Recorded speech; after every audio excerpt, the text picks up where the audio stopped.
നമസ്കാരം. പ്രൈം ടൈമിലേക്ക് പ്രിയപ്പെട്ട പ്രേക്ഷകർക്ക് സ്വാഗതം.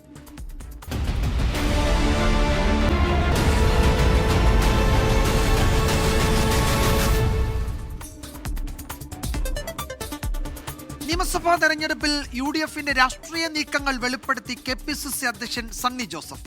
24ന്റെ ഫോർ ദ പീപ്പിൾ പരിപാടിയിലാണ് KPCC അധ്യക്ഷൻ മനസ്സു തുറന്നത്. പേരാവൂർ മണ്ഡലത്തിൽ വീണ്ടും മത്സരിച്ചേക്കുമെന്ന സൂചന സണ്ണി ജോസഫ് നൽകുന്നുണ്ട്. ജമാഅത്തെ ഇസ്ലാമിയുമായി UDFന് ബന്ധമൊന്നുമില്ല. തെരഞ്ഞെടുപ്പിൽ 100 സീറ്റ് നേടി അധികാരത്തിലെത്തും എന്നാണ് KPCC അധ്യക്ഷന്റെ അവകാശവാദം. നിയമസഭാ തെരഞ്ഞെടുപ്പുമായി ബന്ധപ്പെട്ട് മുന്നണികളിലും പാർട്ടികളിലും ചർച്ചകൾ സജീവമായിരിക്കെയാണ് KPCC അധ്യക്ഷൻ സണ്ണി ജോസഫ് നിലവിലെ രാഷ്ട്രീയ സാഹചര്യങ്ങളിൽ നിലപാട് വ്യക്തമാക്കിയത്. പേരാവൂർ മണ്ഡലത്തിൽ മത്സരിക്കാൻ താൻ തയ്യാർ, എന്നാൽ തീരുമാനിക്കേണ്ടത് നേതൃത്വമെന്നും പ്രതികരണം. ഹൈക്കമാൻഡാണ് തീരുമാനിക്കേണ്ടത്. താങ്കൾ സന്നദ്ധനാണ്. ഞാൻ നാട്ടുകാരുടെ ആഗ്രഹം ഞാൻ മത്സരിക്കണമെന്നാണ്. പാർട്ടി തീരുമാനത്തിനനുസരിച്ച് ഞാൻ പോകും. MP-മാർ മത്സരിക്കണോ എന്നതിൽ ഹൈക്കമാൻഡ് തീരുമാനമെടുക്കും. ഷാഫി പറമ്പിൽ എവിടെ നിന്നാലും വിജയിക്കും. പാലക്കാട് ഉൾപ്പെടെ രാഹുൽ മാങ്കൂട്ടത്തിന് എതിരെയുള്ള കേസ് വിഷയമാകില്ലെന്നും KPCC അധ്യക്ഷൻ പറഞ്ഞു. ജമാഅത്തെ ഇസ്ലാമിയുമായി UDFന് ബന്ധമില്ലെന്നും സണ്ണി ജോസഫ് വ്യക്തമാക്കി. ജമാഅത്തെ ഇസ്ലാമിയുമായി UDFന് ഒരു ബന്ധവുമില്ല. ജമാഅത്തെ ഇസ്ലാമിയുടെ വോട്ട് വേണ്ട, വോട്ട് ആരുടെയും വേണ്ടെന്ന് പറയുന്നില്ല. അപ്പൊ ഈ നിയമസഭാ തെരഞ്ഞെടുപ്പിൽ ജമാഅത്തെ ഇസ്ലാമിയുമായി UDFന് ഒരു ബന്ധവും ഒരു ചർച്ചയും നടത്തിയിട്ടില്ല. ശബരിമല സ്വർണ്ണക്കൊള്ളയിൽ പാർട്ടി നേതാക്കൾക്ക് CPIM സംരക്ഷണം ഒരുക്കുന്നുവെന്നും സണ്ണി ജോസഫ് ആരോപിച്ചു. CPM ഇപ്പോഴും പ്രതികളെ സംരക്ഷിക്കുകയല്ലേ? ഇത്രയും ഗുരുതരമായ ഒരു കേസിൽ ഹൈക്കോടതി ആവർത്തിച്ചു പറയുന്നു ഈ പ്രതികളുടെ പങ്കാളിത്തം പകൽ പോലെ വ്യക്തമാണ്. എന്നിട്ടും അവർക്കെതിരെ പാർട്ടി ഒരു ചെറിയ അച്ചടക്ക നടപടി പോലും സ്വീകരിച്ചിട്ടില്ല. അപ്പോൾ ഈ കടകംപള്ളി സുരേന്ദ്രനെ ബോധപൂർവം രക്ഷപ്പെടുത്താൻ വേണ്ടിയുള്ള നീക്കങ്ങൾ ഉണ്ട് എന്നാണോ KPCC പ്രസിഡന്റിന്റെ ആരോപണം? ന്യായമായിട്ടും സംശയിക്കണം. എന്തടിസ്ഥാനത്തിൽ ഇതുവരെയുള്ള നടപടികൾ ഈ ചോദ്യം ചെയ്യൽ രഹസ്യമാക്കി വെച്ചത്? തിരഞ്ഞെടുപ്പിൽ ചുരുങ്ങിയത് 100 സീറ്റ് നേടി UDF അധികാരത്തിലെത്തുമെന്ന ആത്മവിശ്വാസമാണ് KPCC അധ്യക്ഷൻ പ്രകടിപ്പിച്ചത്. News desk 24. ഇടതുമുന്നണിയിൽ തുടരുമെന്ന് കേരള കോൺഗ്രസ് M വ്യക്തമാക്കിയിട്ടും രാഷ്ട്രീയ ചർച്ചകൾ അവസാനിക്കുന്നില്ല. 24ന് നൽകിയ പ്രത്യേക അഭിമുഖത്തിൽ KPCC അധ്യക്ഷൻ നടത്തിയ പരാമർശങ്ങളാണ് വീണ്ടും ചർച്ചയ്ക്ക് വഴിവെച്ചത്. കേരള കോൺഗ്രസ് M മുന്നിൽ വാതിലുകൾ തുറന്നിട്ടിരിക്കുകയാണ് എന്ന് സണ്ണി ജോസഫ് പറഞ്ഞു. കേരള കോൺഗ്രസ് തീരുമാനമെടുത്തിട്ടും UDF പ്രതീക്ഷ വെച്ചു പുലർത്തുന്നു എന്ന സൂചനയാണ് കോൺഗ്രസ് നേതാക്കൾ നൽകുന്നത്. ചില പ്രതികരണങ്ങളിലേക്ക് ആദ്യം. ജോസ് കെ മാണിക്ക് UDFിലേക്ക് വരുന്നതിൽ എന്തെങ്കിലും തടസ്സമുണ്ടോ? അവരും കൂടെ ആലോചിക്കേണ്ടതാണ്, ഞങ്ങളും കൂടെ ചർച്ച ചെയ്യേണ്ടതാണ്. അല്ല, വാതിലുകൾ മലർക്കെ തുറന്നിട്ടിരിക്കുന്നു, അടച്ചിട്ടില്ല എന്നാണ് തിരുവഞ്ചൂർ രാധാകൃഷ്ണൻ പറഞ്ഞത്. വാതിൽ തുറന്നു തന്നെ. അടച്ചു എന്ന് പറയാത്തിടത്തോളം കാലം എന്താ തുറന്നു തന്നെ കിടക്കും. ഞങ്ങൾ അടച്ചു തൊട്ട് പറഞ്ഞിട്ടുമില്ല. അങ്ങനെ കിടക്കട്ടെ. നമ്മുടെ നിലപാട് സമാന ചിന്താഗതിയുള്ള ആളുകളെ ഉൾക്കൊള്ളുക എന്നുള്ളതാണ് UDF പരസ്യമായി പറഞ്ഞിട്ടുള്ള കാര്യം. അതിനോട് പ്രതികരിക്കുന്നത് പോസിറ്റീവാണെന്നവരിൽ പോസിറ്റീവായി വരാൻ കഴിയുന്നവർ വരട്ടെ, പക്ഷേ അത് അവരുടെ ആവശ്യപ്രകാരം മാത്രമേ ആയിരിക്കുകയുള്ളൂ. അതല്ലാതെ കണ്ട ഒരാളിനെ പോലും സമ്മർദ്ദം ചെലുത്തി ഞങ്ങളുടെ മുന്നണിയിലേക്ക് കൊണ്ടുവരാൻ വേണ്ടിയുള്ള പ്രവർത്തനങ്ങൾക്ക് ഞങ്ങൾ നേതൃത്വം കൊടുക്കില്ല. നാളെയാണ് കേരള കോൺഗ്രസ് എമ്മിന്റെ നിർണായക സ്റ്റിയറിംഗ് കമ്മിറ്റി യോഗം ചേരുന്നത്. ടോബി ജോൺസൺ കോട്ടയത്തു നിന്ന് വിവരങ്ങൾ നൽകും. ടോബി, തുറന്നിട്ട വാതിലിലൂടെ ജോസ് കെ മാണിയും കൂട്ടരും മുന്നണിയിലേക്ക് വരുമെന്നാണ് ഇപ്പോഴും കോൺഗ്രസ് നേതാക്കൾ കരുതുന്നത്. അവരുടെ പ്രതികരണങ്ങളിൽ അതുണ്ട്. നാളത്തെ യോഗം ഈ KPCC അധ്യക്ഷന്റെ വാക്കുകളൊക്കെ കണക്കിലെടുത്താൽ കേരള കോൺഗ്രസിന്റെ നാളത്തെ സ്റ്റിയറിംഗ് കമ്മിറ്റി യോഗം കുറെ കൂടി നിർണായകമാണ്. നമ്മൾ ജോസ് കെ മാണി പറഞ്ഞതിൽ കാര്യങ്ങൾ അവസാനിക്കുന്നില്ല എന്നാണോ കരുതേണ്ടത്? വിജയകുമാർ, തീർച്ചയായിട്ടും ജോസ് കെ മാണി പറഞ്ഞതിൽ കാര്യങ്ങൾ അവസാനിക്കുന്നില്ല എന്ന് പറയുന്നതിന്റെ പ്രധാനപ്പെട്ട കാരണം ഇപ്പോഴും കേരള കോൺഗ്രസ് എമ്മിന്റെ അണികളിൽ ഭൂരിഭാഗം പേരും അല്ലെങ്കിൽ ഒരു വിഭാഗം UDFനൊപ്പം ചേരണമെന്നുള്ള ആഗ്രഹത്തിൽ നിൽക്കുന്ന ഒരുപാട് പേരുണ്ട്. പ്രത്യേകിച്ചും ഈ തദ്ദേശ സ്വയംഭരണ തെരഞ്ഞെടുപ്പിലെ ഒരു പരാജയം അല്ലെങ്കിൽ ആ സീറ്റുകൾ അധികം ലഭിക്കാതിരുന്നത് LDFിൽ നിൽക്കുന്നത് കൊണ്ടാണ് മുന്നണി മാറണമെന്നൊരാഗ്രഹം ഈ താഴെത്തട്ടിലുള്ള നേതാക്കൾക്കുണ്ട്. കഴിഞ്ഞ ദിവസം നമ്മൾ കണ്ടത് മന്ത്രിയും MLA-മാരുടെയും നിലപാടുകളിലുണ്ടായ ഒരു ഭിന്നാഭിപ്രായമാണ്. അത് ഒരുപക്ഷെ ജോസ് കെ മാണിക്ക് വലിയ പ്രശ്നമില്ലാതെ, പരിക്കേൽക്കാതെ ജോസ് കെ മാണിക്ക് ആ പ്രശ്നം സോൾവ് ചെയ്യാൻ സാധിച്ചു. അതായത് ഒറ്റക്കെട്ടോടെ ഒരു നിലപാടെടുപ്പിക്കാൻ റോഷി അഗസ്റ്റിനെ പോലെയുള്ളവരുടെ നിലപാടുകൾ അതിൽ നിർണായകമായി. എന്നാൽ അതിനപ്പുറത്തേക്ക് സ്റ്റിയറിംഗ് കമ്മിറ്റിയിലേക്ക് വരുമ്പോൾ കൂടുതൽ ആളുകൾ, കൂടുതൽ നേതാക്കൾ, താഴെത്തട്ടിൽ പ്രവർത്തിക്കുന്ന നേതാക്കളൊക്കെ അതിൽ വരും. അവരുടെ അഭിപ്രായങ്ങളാണ് നാളെ പറയാൻ പോകുന്നത്. അങ്ങനെ കൂടുതൽ ആളുകൾ ഈ സ്റ്റിയറിംഗ് കമ്മിറ്റിയിലുള്ള കൂടുതൽ ആളുകൾ UDF-നൊപ്പം പോകണമെന്നുള്ള നിലപാട് സ്വീകരിച്ചാൽ അത് കൂടുതൽ ചർച്ചകളിലേക്ക്. ടോബി, നാളെ അങ്ങനെ ഒരു ചർച്ച നടക്കുന്നുണ്ടോ? ഈ മുന്നണി മാറ്റം എന്നതിനൊരു ഫുൾ സ്റ്റോപ്പ് ഇട്ടിരിക്കുകയാണ് ജോസ് കെ മാണി കഴിഞ്ഞ ദിവസം. അപ്പോഴത് റീഓപ്പൺ ചെയ്ത് വീണ്ടും ഒരു ചർച്ച നാളെ നടക്കുമോ? വിജയകുമാർ, നാളത്തെ അജണ്ടയിൽ ഏറ്റവും പ്രധാനം ഈ തദ്ദേശ സ്വയംഭരണ തെരഞ്ഞെടുപ്പിന്റെ ഫലം വിലയിരുത്തുന്നതാണ്. അതുകൊണ്ട് തന്നെ ആ സമയത്ത് ഈ വിഷയങ്ങൾ ഉയർന്നു വരാനുള്ള സാധ്യതയുണ്ട്. അതിനപ്പുറത്തേക്ക് ജോസ് കെ മാണി ഒരുപക്ഷെ നേരത്തെ തന്നെ ആദ്യം സംസാരിക്കുമ്പോൾ തന്നെ നേതാക്കളോട് ഇങ്ങനെ നമ്മളൊരു നിലപാട് സ്വീകരിച്ചിട്ടുണ്ട്, അതിലേക്ക് ചർച്ച പോകണ്ട എന്ന് പറഞ്ഞാൽ മാത്രമേ അങ്ങനെ വരാതിരിക്കുകയുള്ളൂ. എന്നാൽ അതിനപ്പുറത്തേക്ക് തദ്ദേശ സ്വയംഭരണ തെരഞ്ഞെടുപ്പിലെ ഫലം വിലയിരുത്തുമ്പോൾ സ്വാഭാവികമായും LDF-നൊപ്പം നിൽക്കേണ്ടതില്ല എന്നുള്ള നിലപാടുകൾ നേതാക്കൾ പറയാനുള്ള സാധ്യത വളരെ കൂടുതലാണ്. പ്രത്യേകിച്ചും സഭയടക്കം ഇടപെടുന്നത് താഴെത്തട്ടിലുള്ള നേതാക്കളുമായിട്ടാണെന്ന് നേരത്തെ തന്നെ ജോസ് കെ മാണി അടക്കമുള്ളവർ സമ്മതിക്കുകയും ചെയ്തിട്ടുണ്ട്. അപ്പോൾ അങ്ങനെ വരുമ്പോൾ സ്വാഭാവികമായും ഈ തെരഞ്ഞെടുപ്പ് ഫലം വിലയിരുത്തുകയും ഭാവി എന്ത് എന്നുള്ളത് വിലയിരുത്തുകയും ചെയ്യുമ്പോൾ സ്വാഭാവികമായും അത്തരത്തിലുള്ള അഭിപ്രായങ്ങൾ ഈ സ്റ്റിയറിംഗ് കമ്മിറ്റിയിൽ ഉയർന്നു വരാൻ സാധ്യതയുണ്ട്. ലോക്സഭാ തെരഞ്ഞെടുപ്പിന് ശേഷം നമ്മൾ കണ്ടതാണ്, മുഖ്യമന്ത്രിയെ തന്നെ വിമർശിക്കുന്ന തരത്തിലേക്ക് സ്റ്റിയറിംഗ് കമ്മിറ്റിക്കുള്ളിൽ വിമർശനങ്ങൾ ഉയർന്നു വന്നത് നമ്മൾ കണ്ടതാണ്. അതിന് പിന്നാലെയാണ് ഇപ്പോൾ തദ്ദേശത്തിലെ കാര്യങ്ങൾ വരുന്നത്. ഒരുപക്ഷെ ഈ ജോസ് കെ മാണി കഴിഞ്ഞ ദിവസം ആ നിലപാട് പ്രഖ്യാപനം ഒരു ദിവസം മുൻപ് നടത്തിയത് പോലും ഇതുകൊണ്ടാകാനുള്ള ഈ. ശരി ടോബി, എന്തായാലും നാളെ വീണ്ടും ആ യോഗത്തിന് കുറെ കൂടി രാഷ്ട്രീയ പ്രാധാന്യം കൈവരുന്നുണ്ട്. സ്റ്റിയറിംഗ് കമ്മിറ്റി യോഗത്തിൽ ഈ വിഷയം ചർച്ചയ്ക്ക് വന്നാൽ എന്തായിരിക്കും അംഗങ്ങളുടെ പ്രതികരണം? മുന്നണി മാറ്റം എന്ന ആവശ്യം ചില കമ്മിറ്റികൾ, ജില്ലാ കമ്മിറ്റികളൊക്കെ മുന്നോട്ട് വെക്കുന്നുണ്ട്. അവർക്ക് മേൽക്കൈ കിട്ടുമോ എന്നൊക്കെ നാളെ അറിയാം. രാവിലെ ഏതാണ്ട് 11 മണിക്ക് തുടങ്ങുന്ന യോഗം വൈകുന്നേരം വരെ നീണ്ടു നിൽക്കും. വളരെ വിശദമായ ചർച്ചകളാണ് നാളത്തെ യോഗത്തിൽ കേരള കോൺഗ്രസ് എം നടത്താൻ ഉദ്ദേശിക്കുന്നത്. അതിൽ ഈ മുന്നണി മാറ്റവും ഉൾപ്പെടുമോ എന്നത് നാളെ മാത്രമേ അറിയൂ. ടോബി ജോൺസൺ ആണ് വിവരങ്ങൾ നൽകിയത് കോട്ടയത്ത് നിന്ന്. തെരഞ്ഞെടുപ്പിന് മുൻപ് വിസ്മയങ്ങൾ ഉണ്ടാകുമെന്ന പ്രതിപക്ഷ നേതാവ് VD സതീശന്റെ പരാമർശം ചർച്ചയാവുകയാണ്. പരാമർശത്തിൽ വ്യത്യസ്ത പ്രതികരണങ്ങളുമായി കോൺഗ്രസ് നേതാക്കൾ തന്നെ രംഗത്തു വന്നു. അതേസമയം വിസ്മയം പ്രതികരണത്തിൽ കോൺഗ്രസിനെ പരിഹസിക്കുകയാണ് CPIM. തെരഞ്ഞെടുപ്പിന് മുൻപായി കേരളത്തിൽ വിസ്മയങ്ങളുണ്ടാവും.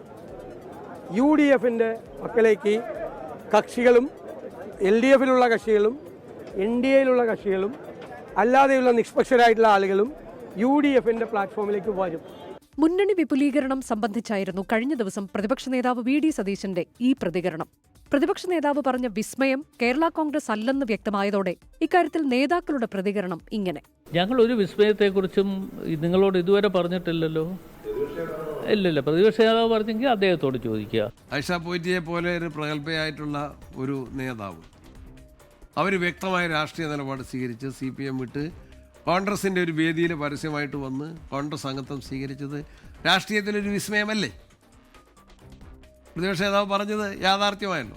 അപ്പൊ പ്രതിപക്ഷ നേതാവ് പറഞ്ഞ വിസ്മയത്തിന്റെ ഒരു അടരാണ് നമ്മൾ കണ്ടത്. തുടക്കമാണ്, ഇനിയും തുടർച്ചയുണ്ടാവും. നിയമസഭാ തെരഞ്ഞെടുപ്പിലെ UDF തോൽവിയാണ് വരാനിരിക്കുന്ന വിസ്മയമെന്ന് CPIM general secretary MA baby പരിഹസിച്ചു. കോൺഗ്രസിലെത്തിയ ആയിഷ പോറ്റിക്കെതിരെ രൂക്ഷ വിമർശനം ഉന്നയിച്ചാണ് വിസ്മയം പരാമർശത്തിൽ സംസ്ഥാന സെക്രട്ടറി MV ഗോവിന്ദന്റെ പ്രതികരണം.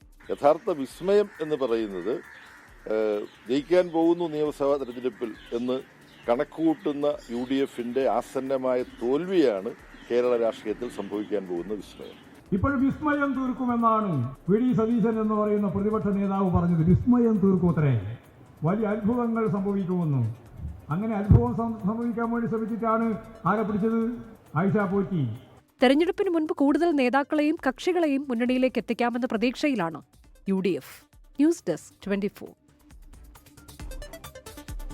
ബലാത്സംഗ കേസിൽ രാഹുൽ മാങ്കൂട്ടത്തിൽ MLA വീണ്ടും റിമാൻഡിൽ.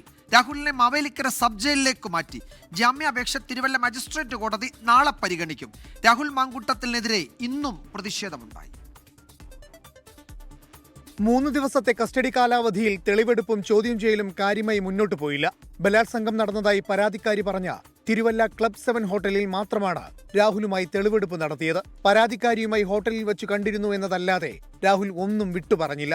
ഒന്നിലധികം ഡിജിറ്റൽ ഡിവൈസുകൾ ഉപയോഗിക്കുന്ന രാഹുൽ മാങ്കൂട്ടത്തിൽ മൊബൈൽ ഫോണിലെ നിർണായക ഡാറ്റകൾ ലാപ്ടോപ്പിലേക്ക് പകർത്തി സൂക്ഷിച്ചെന്നായിരുന്നു SITയുടെ കണ്ടെത്തൽ. ഈ ലാപ്ടോപ്പ് എവിടെയെന്നും രാഹുൽ അന്വേഷണ സംഘത്തോട് വ്യക്തമാക്കിയില്ല. അടൂരിലെ വീട്ടിൽ തിരച്ചിൽ നടത്തിയെങ്കിലും ലാപ്ടോപ്പ് കണ്ടെടുക്കാൻ കഴിഞ്ഞില്ല. ഡിജിറ്റൽ തെളിവുകളുടെ ശേഖരണത്തിന് പാലക്കാട് പ്രതിയുമായി പോകണമെന്ന് SIT കോടതിയെ അറിയിച്ചിരുന്നു. എന്നാൽ ചുരുങ്ങിയ കസ്റ്റഡി കാലാവധിയിൽ പാലക്കാട് യാത്രയും മുടങ്ങി. ആദ്യ ദിവസം മുതലുണ്ടായ കടുത്ത പ്രതിഷേധങ്ങളും രാഹുലിനെ പുറത്തിറക്കിയുള്ള തെളിവെടുപ്പിന് വെല്ലുവിളിയായി. പത്തനംതിട്ട മജിസ്ട്രേറ്റിന് മുന്നിൽ ഹാജരാക്കിയ രാഹുലിനെ വീണ്ടും റിമാൻഡ് ചെയ്തു. മാവേലിക്കര സ്പെഷ്യൽ സബ് ജയിലിലേക്കുള്ള വഴിയിൽ രാഹുലുമായി വന്ന പോലീസ് വാഹനത്തിനു നേരെ യുവമോർച്ച പ്രവർത്തകർ ചീമുട്ട എറിഞ്ഞു. രാഹുലിന്റെ ജാമ്യാപേക്ഷ നാളെ കോടതി പരിഗണിക്കും. 24 പത്തനംതിട്ട. അതിനിടെ രാഹുൽ മാങ്കൂട്ടത്തിനെതിരായ ബലാത്സംഗ കേസിലെ അതിജീവിതയ്ക്കെതിരായ സൈബർ അധിക്ഷേപത്തിൽ ഫെന്നി നൈനാനെതിരെ കേസെടുത്തു. സൈബർ പോലീസാണ് രാഹുലിന്റെ സുഹൃത്തും യൂത്ത് കോൺഗ്രസ് നേതാവുമായ ഫെന്നിക്കെതിരെ കേസെടുത്തിരിക്കുന്നത്. ഷഫീദ് റാവുത്തർ വിവരങ്ങൾ നൽകും തിരുവനന്തപുരത്ത് നിന്ന്. ഷഫീദ്, ഏതൊക്കെ വകുപ്പുകൾ ചുമത്തിയിട്ടുണ്ട്? ഈ അതിജീവിതയ്ക്കെതിരെ സൈബർ ആക്രമണം തുടർച്ചയായി നടക്കുന്നുണ്ട്. അതിൽ ഇന്ന് ഫെന്നി നൈനാൻ അതിന് തീ പകരുന്ന തരത്തിൽ, അല്ലെങ്കിൽ അതിൽ എണ്ണ ഒഴിക്കുന്ന തരത്തിൽ ചില പരാമർശങ്ങൾ നടത്തുകയും സമൂഹ മാധ്യമ പോസ്റ്റുകൾ ഇടുകയും ഒക്കെ ചെയ്തിട്ടുണ്ട്. എന്താണ് ആ കേസിന്റെ സ്വഭാവം? വിജയകുമാരി, ഉപതെരഞ്ഞെടുപ്പിന് ശേഷം രാഹുലുമായി ബന്ധപ്പെടാൻ ഫെനി നൈനെ ബന്ധപ്പെട്ടിരുന്നു എന്ന് നേരത്തെ തന്നെ അതിജീവിത ഇതുമായി ബന്ധപ്പെട്ട പോലീസിന് നൽകിയ പരാതിയിൽ പറഞ്ഞതാണ്. എന്നാൽ ഈ കഴിഞ്ഞ ദിവസം രാഹുൽ മാങ്കൂട്ടത്തിൽ അറസ്റ്റിലായതിന് പിന്നാലെ രാഹുലിന്റെ സുഹൃത്തായിട്ടുള്ള ഫെനി നൈനാൻ കഴിഞ്ഞ 2 ദിവസങ്ങളിൽ ചില അതിജീവിതയുമായിട്ടുള്ള ചില വാട്സ്ആപ്പ് ചാറ്റിന്റെ വിവരങ്ങളടക്കം പുറത്തേക്ക് വിട്ട ചില കാര്യങ്ങൾ പറഞ്ഞിരുന്നു. 2024 3 മണിക്കൂർ ബലാത്സംഗം ചെയ്ത ആളെ 2025 ഒക്ടോബറിൽ അതേ 3 മണിക്കൂർ ഒറ്റയ്ക്ക് കാണണമെന്ന് പറയുന്നതിന്റെ ലോജിക്ക് എന്താണെന്നൊക്കെ ചോദിച്ചുകൊണ്ടായിരുന്നു ഫെനി നൈനാൻ ഈ വാട്സ്ആപ്പ് വിവരങ്ങൾ അടക്കമുള്ള കാര്യങ്ങൾ പങ്കുവച്ചത്. ഇതിന് പിന്നാലെയാണ് ഈ അതിജീവിത തനിക്കെതിരെ ഉയരുന്ന സൈബർ അധിക്ഷേപങ്ങളിൽ മുഖ്യമന്ത്രിക്കും സംസ്ഥാന പോലീസ് മേധാവിക്കും പരാതി നൽകിയത്. സംസ്ഥാന പോലീസ് മേധാവി അത് ക്രമസമാധാന ചുമതലയുള്ള ADGPക്കും അതേപോലെ സൈബർ വിഭാഗത്തിനും കൈമാറിയിരുന്നു. ഇതിന് പിന്നാലെയാണ് ഈ ഫെനി നൈനാന്റെ വെളിപ്പെടുത്തലും ഫെനി നൈനാൻ പുറത്തുവിട്ട വിവരങ്ങളും കൂടാതെ അതിജീവിതയുടെ വാട്സ്ആപ്പ് വിവരങ്ങൾ അടക്കമുള്ള കാര്യങ്ങൾ പങ്കുവച്ചതിലും ഇപ്പോൾ പോലീസ് കേസെടുത്തിരിക്കുന്നത്. ഈ അതിജീവിതയെ അധിക്ഷേപിച്ചു എന്ന് ചൂണ്ടിക്കാട്ടി തന്നെയാണ് സൈബർ പോലീസിന്റെ കേസ്. അതിൽ വളരെ ഗുരുതര സ്വഭാവത്തിലുള്ള വകുപ്പുകൾ ചുമത്തിയിട്ടുണ്ട് എന്നുള്ളതാണ് നമുക്ക് ലഭിക്കുന്ന വിവരം. മാത്രമല്ല, അതിജീവിത പരാതി നൽകിയതിന് പിന്നാലെ ഇങ്ങനെ തുടരുന്ന ചില ആക്രമണങ്ങളുണ്ട്. പ്രത്യേകിച്ച് ഈ ശ്രീനാദേവി കുഞ്ഞമ്മയുടെയൊക്കെ ചില ഫേസ്ബുക്ക് വീഡിയോകളടക്കം പോലീസ് ശേഖരിച്ചു വരുന്നതിനിടെയാണ് ഫെനി നൈനാനെതിരെ ഇപ്പോൾ കേസെടുത്തിരിക്കുന്നത്. ഇക്കാര്യത്തിൽ തുടർ നടപടി ഉണ്ടാകുമെന്നും സൈബർ പോലീസ് അറിയിച്ചിട്ടുണ്ട്. വിജയകുമാർ. യെസ്, രാഹുലിന്റെ സുഹൃത്തും യൂത്ത് കോൺഗ്രസ് നേതാവുമാണ് ഫെന്നിക്കെതിരെയാണ് ഇപ്പോൾ സൈബർ ആക്രമണത്തിൽ കേസെടുത്തിരിക്കുന്നത്. ഷഫീദ് റാവുത്തറാണ് വിവരങ്ങൾ നൽകിയത് തിരുവനന്തപുരത്ത്. ശബരിമല സ്വർണ്ണക്കൊള്ളയിലെ ദ്വാരപാലക കേസിൽ കൂടി തന്ത്രി കണ്ഠരര് രാജീവരുടെ അറസ്റ്റ് SIT രേഖപ്പെടുത്തി. കേസിൽ ഇന്നലെ അറസ്റ്റിലായ തിരുവിതാംകൂർ ദേവസ്വം ബോർഡ് മുൻ അംഗം KP ശങ്കരദാസിനെ കൊല്ലം വിജിലൻസ് കോടതി ജഡ്ജി ആശുപത്രിയിലെത്തി 14 ദിവസത്തേക്ക് റിമാൻഡ് ചെയ്തു. കേസിൽ തിരുവിതാംകൂർ ദേവസ്വം ബോർഡ് മുൻ പ്രസിഡന്റ് PS പ്രശാന്തിനെ പ്രത്യേക അന്വേഷണ സംഘം വീണ്ടും ചോദ്യം ചെയ്യും. അതിനിടെ ശബരിമലയിൽ അഭിഷേകം ചെയ്ത നെയ് വിതരണത്തിലെ ക്രമക്കേടിൽ വിജിലൻസ് കേസെടുത്തു. 2019 സമാനമായി 2024 ശബരിമലയിൽ നിന്ന് സ്വർണ്ണപ്പാളികൾ അറ്റകുറ്റപ്പണിക്കെന്ന പേരിൽ പുറത്തേക്ക് കൊണ്ടുപോകാൻ ശ്രമിച്ചതിനാണ് മുൻ ദേവസ്വം ബോർഡ് പ്രസിഡന്റ് PS പ്രശാന്തിനെ വീണ്ടും ചോദ്യം ചെയ്യുക. ഉണ്ണികൃഷ്ണൻ പോറ്റിയുമായി ബന്ധപ്പെട്ടും രേഖകളിലെ പൊരുത്തക്കേടുകളിലുമാണ് ചോദ്യം ചെയ്യാനുള്ള തീരുമാനം. ഇതിനിടെ ദ്വാരപാലക ശില്പക്കേസിലും തന്ത്രി കണ്ഠരര് രാജീവരുടെ അറസ്റ്റ് രേഖപ്പെടുത്തി. നേരത്തെ കട്ടിളപ്പാളി കേസിലായിരുന്നു തന്ത്രിയുടെ അറസ്റ്റ്. തിരുവനന്തപുരം സബ് ജയിലിലെത്തിയാണ് തന്ത്രിയുടെ അറസ്റ്റ് രേഖപ്പെടുത്തിയത്. ഇന്നലെ അറസ്റ്റിലായ തിരുവിതാംകൂർ ദേവസ്വം ബോർഡ് മുന്നംഗം KP ശങ്കർദാസിനെ കോടതി റിമാൻഡ് ചെയ്തു. കൊല്ലം വിജിലൻസ് കോടതി ജഡ്ജി PS മോഹിത് ശങ്കർദാസ് ചികിത്സയിൽ കഴിയുന്ന തിരുവനന്തപുരം SP മെഡിഫോർട്ട് ആശുപത്രിയിൽ എത്തിയാണ് റിമാൻഡ് നടപടികൾ പൂർത്തിയാക്കിയത്. നാളെ KP ശങ്കർദാസിന്റെ ജാമ്യ ഹർജി കൊല്ലം വിജിലൻസ് കോടതി പരിഗണിക്കും. അതേസമയം ആടിയ നെയ് ക്രമക്കേടിൽ വിജിലൻസ് കേസെടുത്തു. SP മഹേഷ് കുമാറിന്റെ നേതൃത്വത്തിലുള്ള പ്രത്യേക സംഘത്തിനാണ് അന്വേഷണത്തിന്റെ ചുമതല. പ്രാഥമിക പരിശോധനയിൽ 36 ലക്ഷം രൂപയുടെ ക്രമക്കേട് കണ്ടെത്തിയെന്ന് വിജിലൻസ് അറിയിച്ചു. 24 തിരുവനന്തപുരം. ഇനി നമ്മൾ പോകുന്നത് കലോത്സവ വാർത്തകളിലേക്കാണ്. തൃശൂരിൽ കലാപൂരം. സർവകലാപൂരം presented by UGS gold loan. വാർഷിക പലിശ 4% മാത്രം. Powered by Joy Alukkas, world's favourite jeweller. Co-sponsored by Vismaya amusement park, Parassinikkadavu, Kannur. ലക്ഷ്യം മർച്ചന്റ് നേവിയാണെങ്കിൽ മാർഗം Madame Curie entrance academy, Thrissur. Swarnamukhi golden diamonds, സൂര്യപ്രഭയുടെ സ്വർണ്ണമുഖം. സംസ്ഥാന സ്കൂൾ കലോത്സവത്തിൽ സ്വർണ്ണക്കപ്പിനായി ഇഞ്ചോടിഞ്ച് പോരാട്ടമാണ്. 104 മത്സര ഇനങ്ങൾ പൂർത്തിയായപ്പോൾ 417 പോയിന്റുമായി കണ്ണൂരാണ് ഒന്നാം സ്ഥാനത്ത്. 415 പോയിന്റുമായി കോഴിക്കോട് തൊട്ടു പിന്നിലുണ്ട്. 413 പോയിന്റുമായി തൃശ്ശൂരാണ് മൂന്നാം സ്ഥാനത്തുള്ളത്. കലോത്സവ വേദിയിൽ നിന്ന് പ്രജിൻ സി കണ്ണനും സ്മിത ഹരിദാസും നമുക്കൊപ്പം ചേരുന്നു. പ്രജിൻ ആൻഡ് സ്മിത, ഇരുവർക്കും സ്വാഗതം. എന്താണ് തൃശ്ശൂരിലെ കാഴ്ചകൾ? ഇപ്പോൾ അവിടെ ഇഞ്ചോടിഞ്ച് മത്സരം നടക്കുന്നുണ്ട്. അതൊക്കെ അവിടെ നടക്കട്ടെ. എനിക്ക് തോന്നുന്നത് ഈ കലോത്സവ വേദിയിലെ പോയിന്റ് പട്ടികയ്ക്ക് വലിയ പ്രാധാന്യമൊന്നുമില്ല എന്ന് തോന്നുന്നു. രണ്ടാം ദിവസത്തെ പകൽ അവസാനിക്കുമ്പോൾ എന്താണ് തൃശ്ശൂരിലെ കാഴ്ചകൾ? അവിടുത്തെ വേദികൾ എത്രത്തോളം സമ്പന്നമാണ്? ഇന്ന് ഏറ്റവും ജനപ്രിയ ഇനങ്ങളായിരുന്നല്ലോ വേദികളിൽ അരങ്ങ് തകർത്തത്. എന്തൊക്കെയാണ് തൃശ്ശൂരിലെ വിശേഷങ്ങൾ?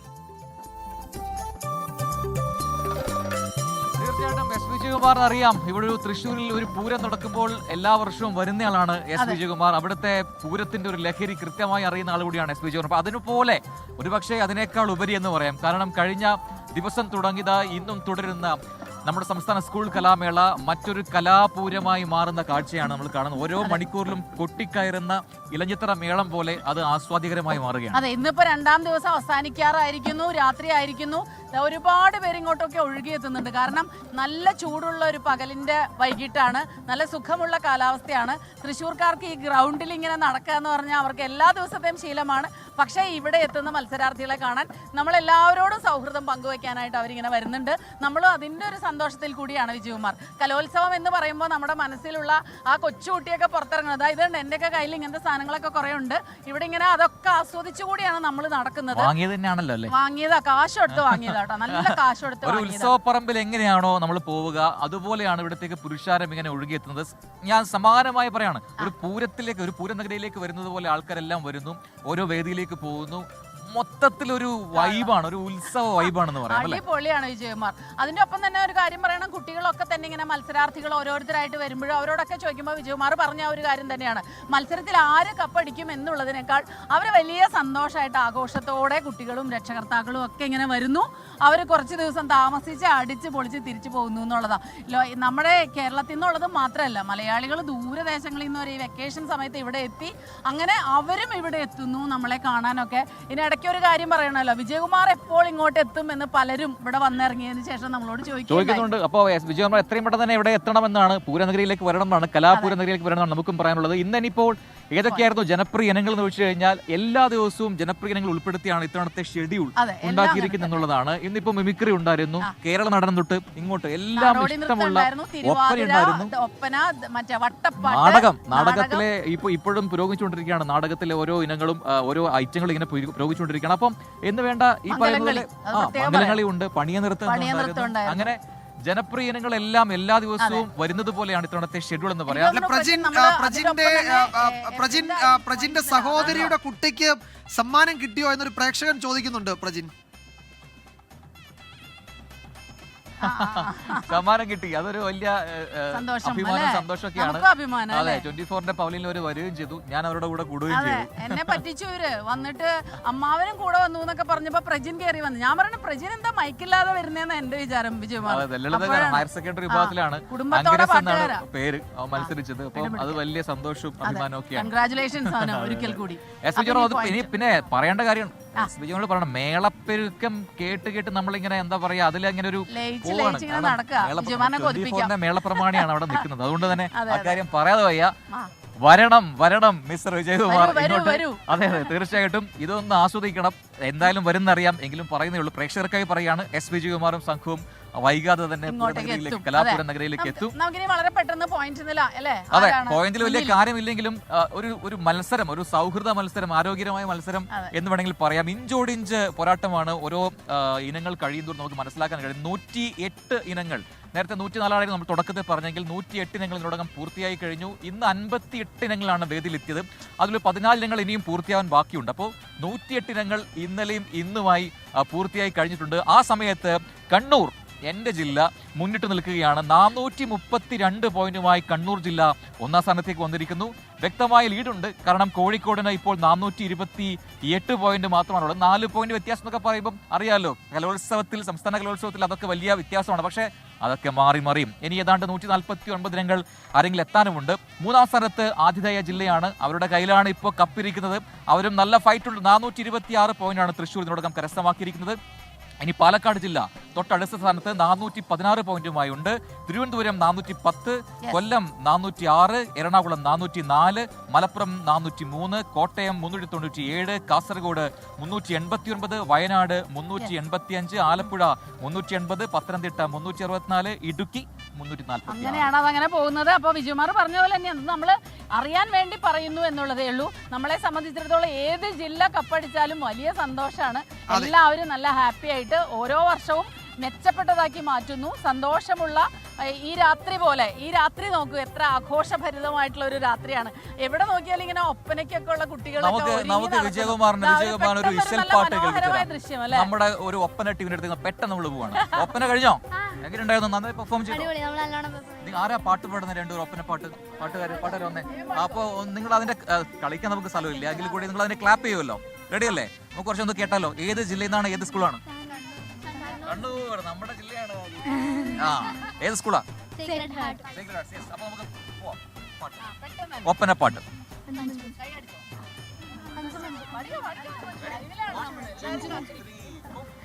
അഞ്ചും അഞ്ചും തികന്ത സുന്ദരി പൊരുത്തമുറ്റൊരു ദേവി, എങ്കൾ തിങ്കൾ കുപ്പുവിലത്തൊരു സുഗന്ധ മല്ലിക പൂവി. അഞ്ചും അഞ്ചും തികന്ത സുന്ദരി പൊരുത്തമുറ്റൊരു ദേവി, എങ്കൾ തിങ്കൾ കുപ്പുവിലത്തൊരു സുഗന്ധ മല്ലിക പൂവി. സുഗന്ധ മല്ലിക പൂവി, സുഹൃത മഞ്ജുള റാണി, ഷറഫിലേറിയ നാരി, സഭ വിളങ്ങിന ഹൂറി. ഖുറാനേ നേരാനേ ഖദീജത്തിൻ സുബർഗത്താനമിതേ, ഖുറാനേ നേരാനേ ഖദീജത്തിൻ സുബർഗത്താനമിതേ. താനം മാനം വിളങ്ങു പഞ്ചമി തെളിന്ത മാനിതം ഹാല, ത്വാസീം ഹാഷിം മികവത് തിര തശ്രീഫത്തിൽ ശീല. താനം മാനം വിളങ്ങു പഞ്ചമി തെളിന്ത മാനിതം. അടിപൊളി അടിപൊളി അടിപൊളി. അതിനിടയിൽ നമ്മുടെ ടോപ്പ് സിംഗറിലെ ഒരു മോൾ ഇതിലുണ്ടെന്ന് വിൽസ അവിടെ നിന്ന് പറയുന്നുണ്ട്. ആരാത്? എത്ര ക്ലാസ്സിലാണ് പഠിക്കുന്നത്? 9th. നമ്മുടെ കുടുംബാംഗം തന്നെയാണ്. സീസൺ 4 ആണ്. അപ്പൊ ടോപ്പ് സിംഗർ ഫാമിലി ഒരുപാട് പേര് നമ്മൾ പരിചയപ്പെട്ടു. യെസ്, അപ്പൊ ഓവർ ടു യു വിജയകുമാർ. പ്രജിനെ, ഒരു കാര്യം കൂടി. ഇന്ന് രാവിലെ വിദ്യാഭ്യാസ മന്ത്രി സോഷ്യൽ മീഡിയ പോസ്റ്റിൽ പറയുന്നുണ്ടായിരുന്നു അവിടുത്തെ ഭക്ഷണം ഗംഭീരമാണ്, കുട്ടികൾക്കൊക്കെ വലിയ സന്തോഷമാകുന്നുണ്ടെന്ന്. അദ്ദേഹം കുറേ കുട്ടികളോടൊക്കെ സംസാരിച്ചു. ഭക്ഷണം കഴിക്കുന്ന ഒരു പടവും അതിൻ്റെ കൂടെ ഇട്ടിട്ടുണ്ടായിരുന്നു. ഈ പഴയിടത്തിൻ്റെ ഭക്ഷണശാലയിലായിരിക്കും നിങ്ങളൊക്കെ ഈ പറയുന്ന ഭക്ഷണത്തിനൊക്കെ പോകുക. അപ്പോൾ അവിടുത്തെ ഭക്ഷണ വിശേഷങ്ങൾ കൂടി പറഞ്ഞ് നമുക്ക് ഈ സംഭാഷണം അവസാനിപ്പിക്കാമെന്ന് തോന്നുന്നു.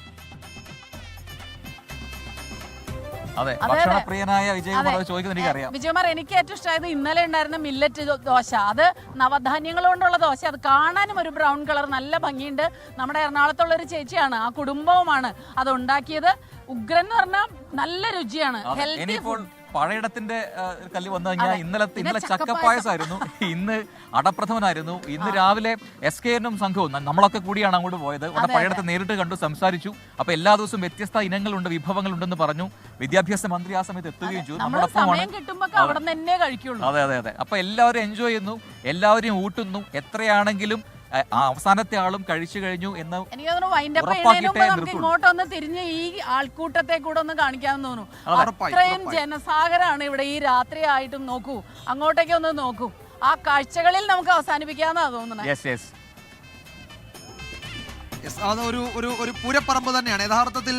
പ്രജിനും സ്മിതയും സൂചിപ്പിച്ചതുപോലെ തൃശ്ശൂർ പൂരത്തിലെ കാഴ്ചകൾ എന്ന് വേണമെങ്കിൽ നമുക്ക് പറയാവുന്ന അത്രയും വലിയ ആൾക്കൂട്ടം അവിടെ കലോത്സവ വേദിയിൽ ഒരു പൂരപ്പറമ്പായി മാറ്റിയിട്ടുണ്ട്. തൃശ്ശൂരിലെ കലാ ആസ്വാദകർക്ക് എല്ലാ തരത്തിലും ആസ്വദിക്കാൻ കഴിയുന്ന കാഴ്ചകൾ കൊണ്ട് സമ്പന്നമാണ് എല്ലാ വേദികളും. ഇന്നൊക്കെ ജനപ്രിയ ഇനങ്ങൾ തന്നെയായിരുന്നു മുഴുവൻ വേദികളിലും. ഒപ്പന ഉൾപ്പെടെ, നാടകം ഉൾപ്പെടെ, മിമിക്രി ഉൾപ്പെടെയുള്ള ഇനങ്ങൾ ഉണ്ടായിരുന്നു. നാളെയും തുടരും. അപ്പോൾ ജനകീയ പങ്കാളിത്തം കൊണ്ട് ആ കലോത്സവം ആദ്യത്തെ 2 ദിവസം, രണ്ടാം ദിവസം ആകുമ്പോഴേക്കും തന്നെ അത് ചരിത്രത്തിൽ ഇടം പിടിക്കുകയാണ്. ഏറ്റവും പുതിയ വിശേഷങ്ങളാണ് പ്രജിനും സ്മിതയും ആ കലോത്സവ വേദിയിൽ നിന്ന് പങ്കുവച്ചത്. ഇനി ചില റിപ്പോർട്ടുകളിലേക്ക് കൂടി. കേരളത്തിന്റെ സാംസ്കാരിക പൈതൃകം വിളിച്ചോതുന്ന കലാരൂപമാണ് കഥകളി. എന്നാൽ ഈ കലാരൂപം വേദിയിലെത്തിക്കാൻ വലിയ തുക മുടക്കേണ്ടി വരുന്നുണ്ട്. അതിന്റെ ചില ബുദ്ധിമുട്ടുകളൊക്കെ പങ്കുവയ്ക്കുന്ന റിപ്പോർട്ടിലേക്കാണ് നമ്മൾ ഇനി പോകുന്നത്.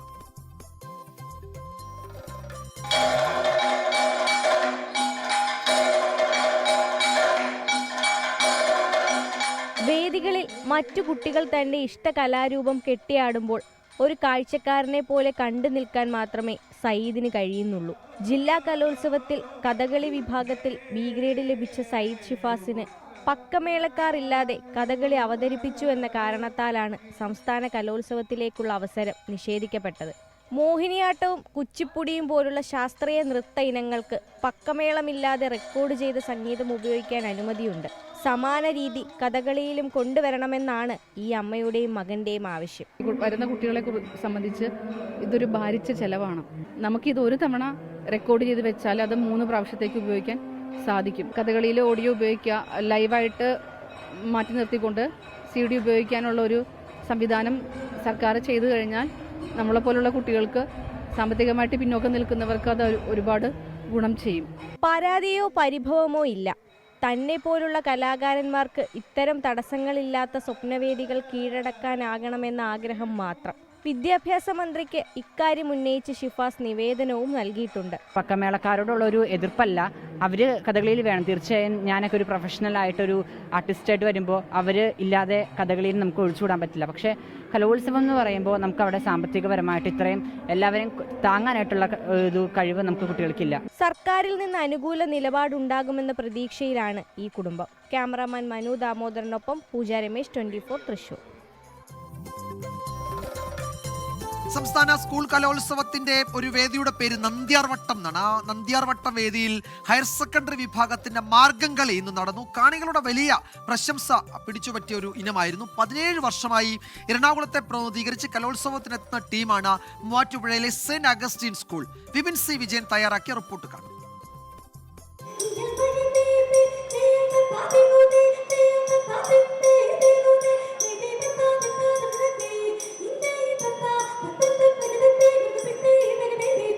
ഒരു മാർഗവും ഇല്ല, ഒരു രക്ഷയുമില്ല. അത്രയും കിഡിലൻ പെർഫോമൻസ് മാർഗം കളിയിൽ നടത്തിയ ഒരു ടീമാണ് കൂടെയുള്ളത്. മൂവാറ്റുപുഴ സെന്റ് അഗസ്റ്റിൻ സ്കൂളിലെ വിദ്യാർത്ഥികളാണ്. ഇത് ഇപ്രാവശ്യം ഒരു ചരിത്രം കൂടിയാണ്. കാരണം 17ാമത്തെ തവണയാണ് ഈ സ്കൂളിലെ വിദ്യാർത്ഥികൾ സംസ്ഥാന കലോത്സവത്തിലേക്ക് എത്തുന്നത്. ആ ടീമാണ് കൂടെ ഇരുന്നത്. എങ്ങനെ ഉണ്ടായിരുന്നു? അടിപൊളിയായിരുന്നു, നല്ല കോമ്പറ്റീഷൻ ഉണ്ടായിരുന്നു. നിങ്ങളിപ്പോൾ എത്ര കാലമായി ഇത് പ്രാക്ടീസ് ചെയ്യുന്നു? പ്രാക്ടീസ് സ്കൂൾ ഓപ്പൺ ചെയ്ത് 2 മാസത്തിന് ശേഷം തന്നെ ആരംഭിക്കും. മെമ്പേഴ്സിനെ സെലക്ട് ചെയ്യും. സാറ് ഞങ്ങളെ പഠിപ്പിക്കുന്ന ജെയിംസ് സാറാണ്. ജെയിംസ് സാറ് വരും, പ്രാക്ടീസ് നടത്തും. അങ്ങനെയാണ്. ആദ്യമേ പറയുമല്ലേ ഇത്രയും വർഷത്തെ ഒരു ചരിത്രം അത് നിലനിർത്തണമെന്ന്? അതെ അതെ, പ്രാർത്ഥനയാണ് ഞങ്ങളുടെ ഏറ്റവും നെടുന്നൂടെന്ന് പറയുന്നത്. പ്രാർത്ഥനയോടെ പ്രാക്ടീസിന്റെ ബലത്തിൽ ഞങ്ങൾ പെർഫോം ചെയ്യും.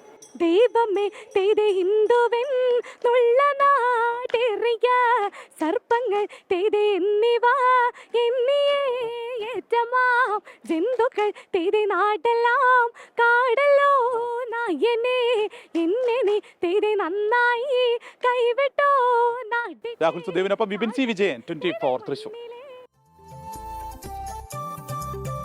ഇനി നമ്മൾ പോകുന്നത് ഒരു ജനപ്രിയ ഇനമായ മിമിക്രി. ആ മത്സരം നടന്ന വേദിയിലേക്കാണ്. വെറൈറ്റി ഇനങ്ങളായിരുന്നു മത്സരാർത്ഥികൾ ഇത്തവണ അവതരിപ്പിച്ചത്. ആ റിപ്പോർട്ടിലേക്ക്. അപ്പൊ എന്താ പേര്, നിങ്ങളുടെ സ്കൂൾ ഏതാ? എൻ്റെ പേര് ശ്രീരാജ്, BSS ഗുരുകുലം ആലത്തൂർ എന്നാണ്. ആരാധ്യ, സുകൃത, ശ്രീരാജ്, ആനന്ദ്. അപ്പൊ നിങ്ങളുടെ പെർഫോമൻസ് ഒന്ന് കാണട്ടെ. മെസ്സി കേരളത്തിലോട്ട് വരുമ്പോൾ ആൾക്കാർ എങ്ങനെ പ്രതികരിക്കുന്നതാണ്. ഷൈജു ദാമോദരൻ. നിങ്ങൾ ഇത് കാണുക, ഘടികാരം നിലയ്ക്കുന്ന സമയം ലയണൽ മെസ്സി കേരളത്തിലേക്ക് എത്തുകയാണ്. മെസ്സി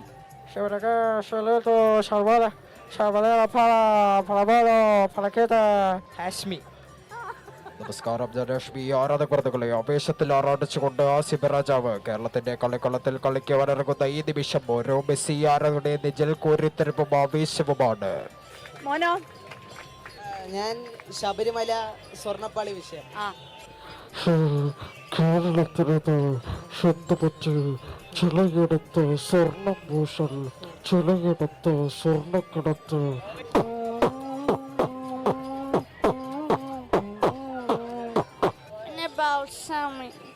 എൻ്റെ ക്ഷേത്രത്തിൽ വന്നിട്ടുണ്ട്. ഞങ്ങൾ നൃത്തമൊക്കെ ചെയ്തിട്ടുള്ളതാ. ഞാൻ ബീറ്റ് ബോക്സ് ആണ് ഫസ്റ്റ് ആയിട്ട്. എൻ്റെ ടീം എന്ന് പറയുന്നത് ജോർജ് കുട്ടി, ദൃശ്യം 3 അതിനെ ബേസ് ചെയ്തിട്ടാണ്.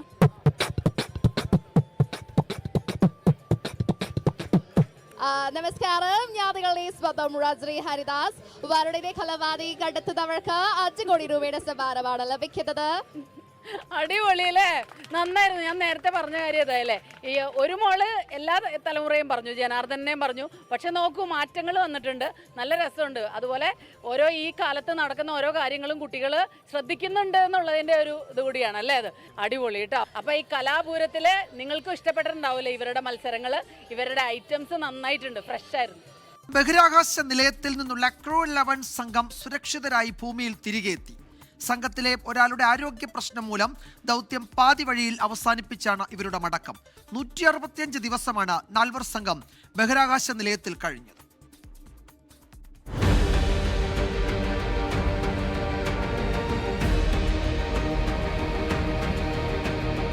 Senna Cardman, Mike Fincke, Kimiya Yui, Oleg പ്ലാറ്റനോവ്.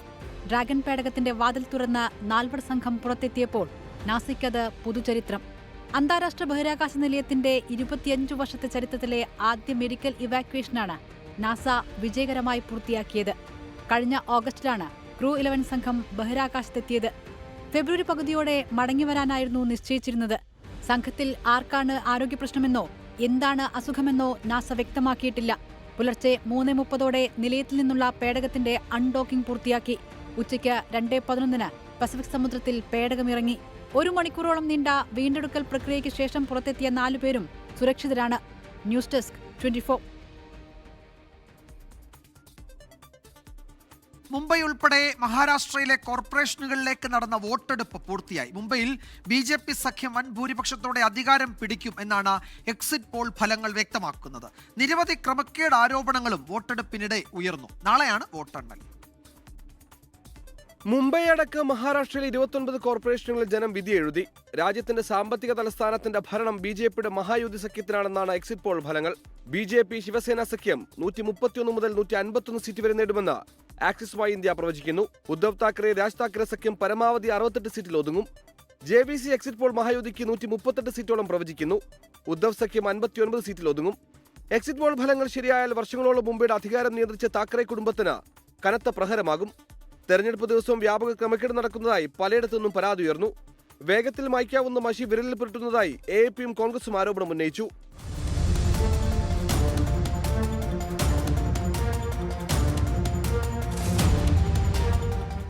आणि मुंबई महानगरपालिकेच्या माध्यमातून ही मतदानाची प्रक्रिया होते आहे.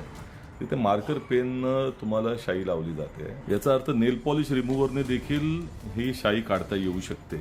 ही നവി മുംബൈയിൽ വോട്ടർമാർക്ക് BJP പാർട്ടി ചിഹ്നം അടങ്ങിയ പ്രത്യേക സ്ലിപ്പ് നൽകിയതിനെതിരെ പ്രതിഷേധമുണ്ടായി. നവി മുംബൈയിലെ ന്യൂട്ടൺ മറാഠി സ്കൂളിൽ നോട്ടയ്ക്ക് ചെയ്യുന്ന വോട്ട് BJPക്ക് പോകുന്നതായി പരാതി ഉയർന്നു. തെരഞ്ഞെടുപ്പ് കമ്മീഷൻ ഒരു വിഭാഗം വോട്ടർമാർ രേഖാമൂലം പരാതി നൽകി. തർക്കമായതോടെ പോളിംഗ് മെഷീൻ മാറ്റി. 24 മുംബൈ. ഉത്തർപ്രദേശിൽ മതപരിവർത്തനം ആരോപിച്ച് കസ്റ്റഡിയിലെടുത്ത മലയാളി പാസ്റ്റർ ജയിലിൽ തുടരുകയാണ്. തിരുവനന്തപുരം സ്വദേശി ആൽബിനാണ് കാൺപൂർ ദെഹാന്ത് ജയിലിലുള്ളത്. ബജ്രംഗ് ദൾ പ്രവർത്തകരുടെ പരാതിയെ തുടർന്നാണ് ആൽബിനെ കസ്റ്റഡിയിലെടുത്തത്. ചൊവ്വാഴ്ച അറസ്റ്റിലായ ആൽബിന്റെ FIR അടക്കം ലഭിക്കാത്തതിനാൽ ജാമ്യം ശ്രമിക്കാനും കഴിയുന്നില്ല എന്നാണ് സഹപ്രവർത്തകർ ചൂണ്ടിക്കാട്ടുന്നത്. അവരുടെ ആരോപണം. ഞങ്ങൾ ഓൺ ദ വേ ആ ഘാട്ടംപൂർ പോലീസ് സ്റ്റേഷനിൽ, കാരണം ഞങ്ങളുടെ വക്കീലും അവിടെ ഉണ്ട്. പക്ഷെ ആരും പറഞ്ഞ അവിടുത്തെ IO ഇൻവെസ്റ്റിഗേഷൻ ഓഫീസറും ഇൻസ്പെക്ടറും അവിടുത്തെ ഹെഡ് കോൺസ്റ്റബിൾ ആരും FIRയുടെ കോപ്പി തരുന്നില്ല സാറേ. അപ്പൊ ഞങ്ങൾ 4-5 പേര് അങ്ങോട്ട് ഇപ്പം പോവുക. ശ്രീജിത്ത് ബാലകൃഷ്ണൻ വിവരങ്ങൾ നൽകും ഡൽഹിയിൽ നിന്ന്. ശ്രീജിത്ത്, എന്താണ് ഇദ്ദേഹത്തോടൊപ്പമുള്ള അദ്ദേഹത്തിന്റെ സുഹൃത്തുക്കൾ പറയുന്നത്? അവർക്ക് ജാമ്യം ലഭിക്കുന്നതിന് കോടതിയെ സമീപിക്കാൻ പോലും കഴിയാത്ത തരത്തിൽ പോലീസ് ബുദ്ധിമുട്ടിക്കുന്നു എന്നാണ് അവരുടെ പരാതി എന്ന് തോന്നുന്നു, അല്ലേ?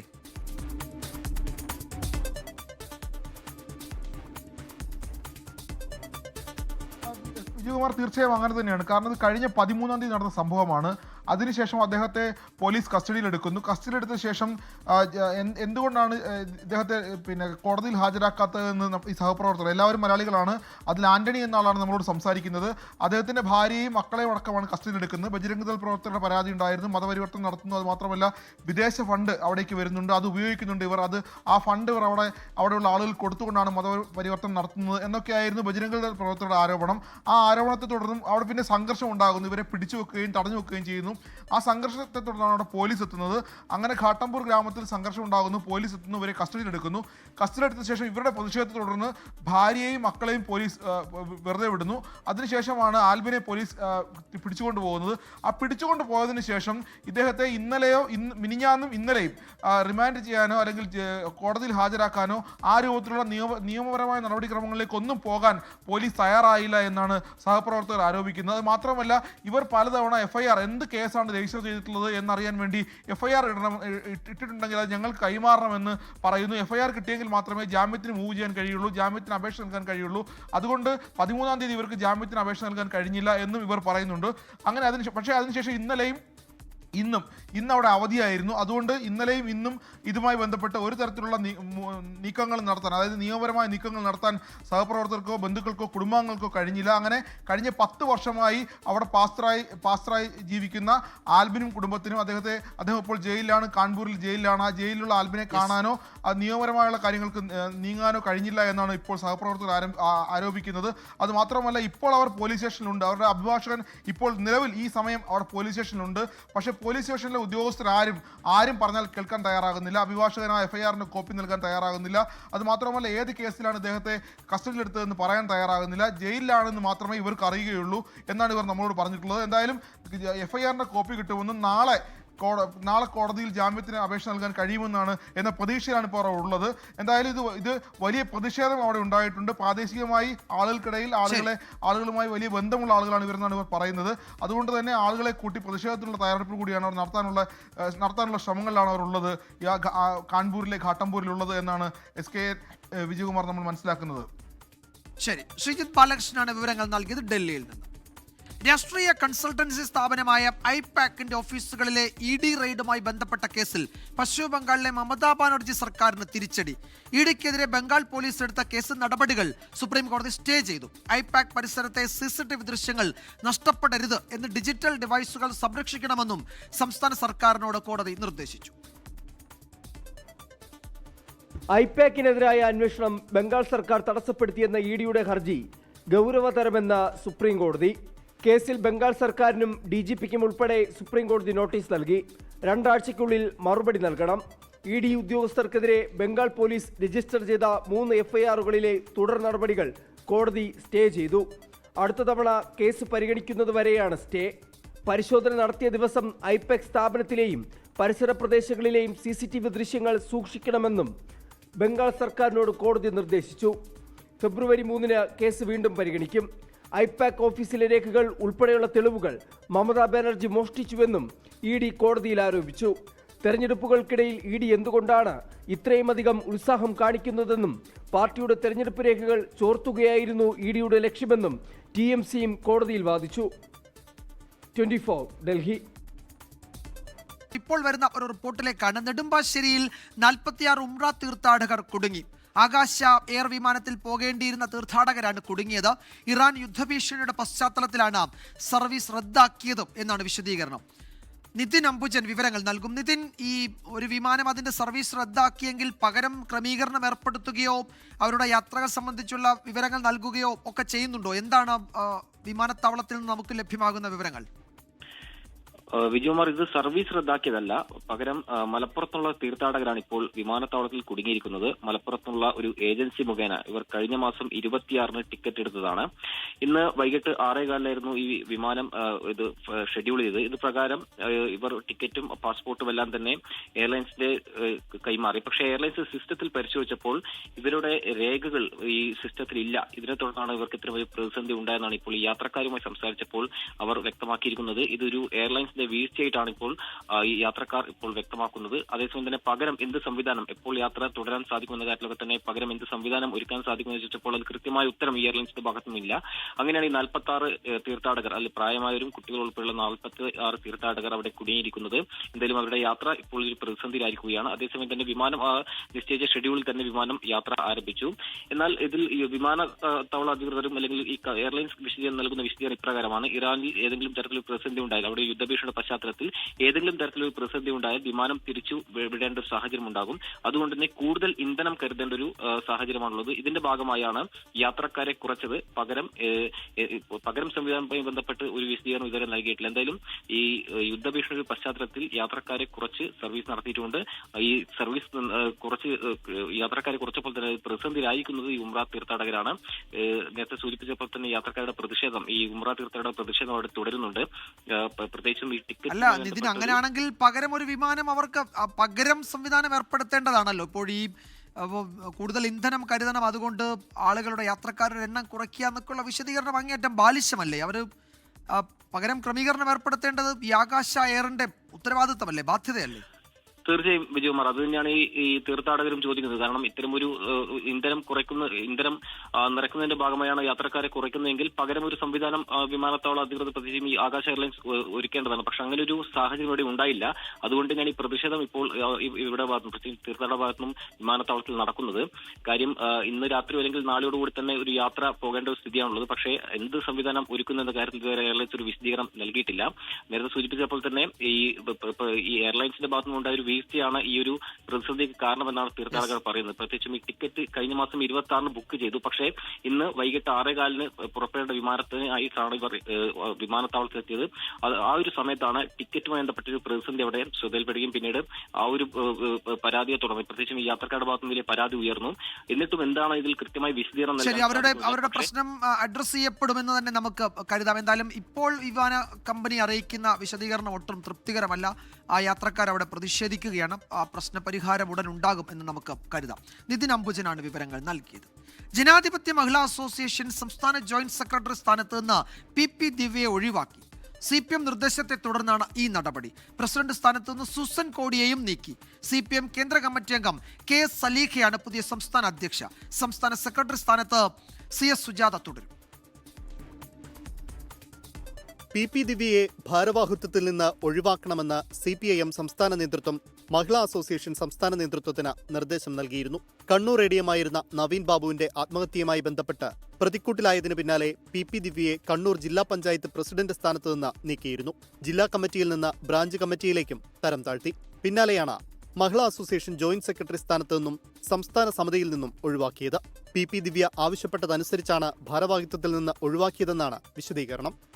അവൾ തന്നെ സംസാരിക്കുമ്പോൾ അങ്ങനെ പറഞ്ഞു, എനിക്ക് കുറേയേറെ ഇതെല്ലാമായിട്ട് ബന്ധപ്പെട്ടതുകൊണ്ട് ഞാൻ കുറച്ച് കഴിഞ്ഞ് വേണമെന്നെങ്കിൽ വരാം, എന്നെ ഒഴിവാക്കണം എന്നുള്ള ആഗ്രഹം അവൾ പ്രകടിപ്പിച്ചത്.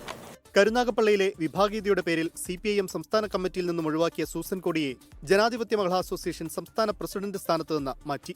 3 തവണ പ്രസിഡന്റ് സ്ഥാനത്തേക്ക് എത്തിയത് കണക്കിലെടുത്താണ് സൂസൻ കോടിയെ മാറ്റിയതെന്ന് PK ശ്രീമതി പറഞ്ഞു.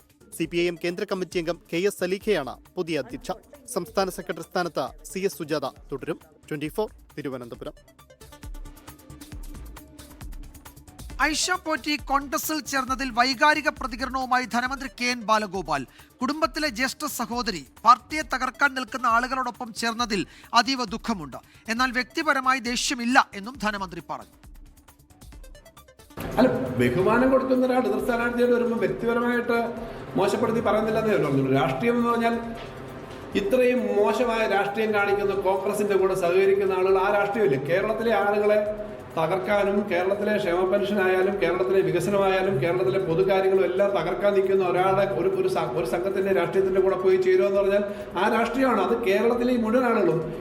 ഞാൻ വളരെ സിമ്പിളായിട്ട് ഉദാഹരണം പറഞ്ഞത്, നമ്മുടെ വീട്ടിൽ എല്ലാ സൗകര്യങ്ങളും കൊടുത്ത് എല്ലാ ബഹുമാനം കൊടുത്ത് നിർത്തുന്ന നമ്മുടെ നാട്ടിലെ ഒരു സീനിയർ അംഗം, നമ്മുടെ ഒരു ജ്യേഷ്ഠ സഹോദരി, അതിനെന്തോ അപ്പോൾ അത് വരുമ്പോൾ അങ്ങനെ ചെയ്യാൻ പാടില്ല.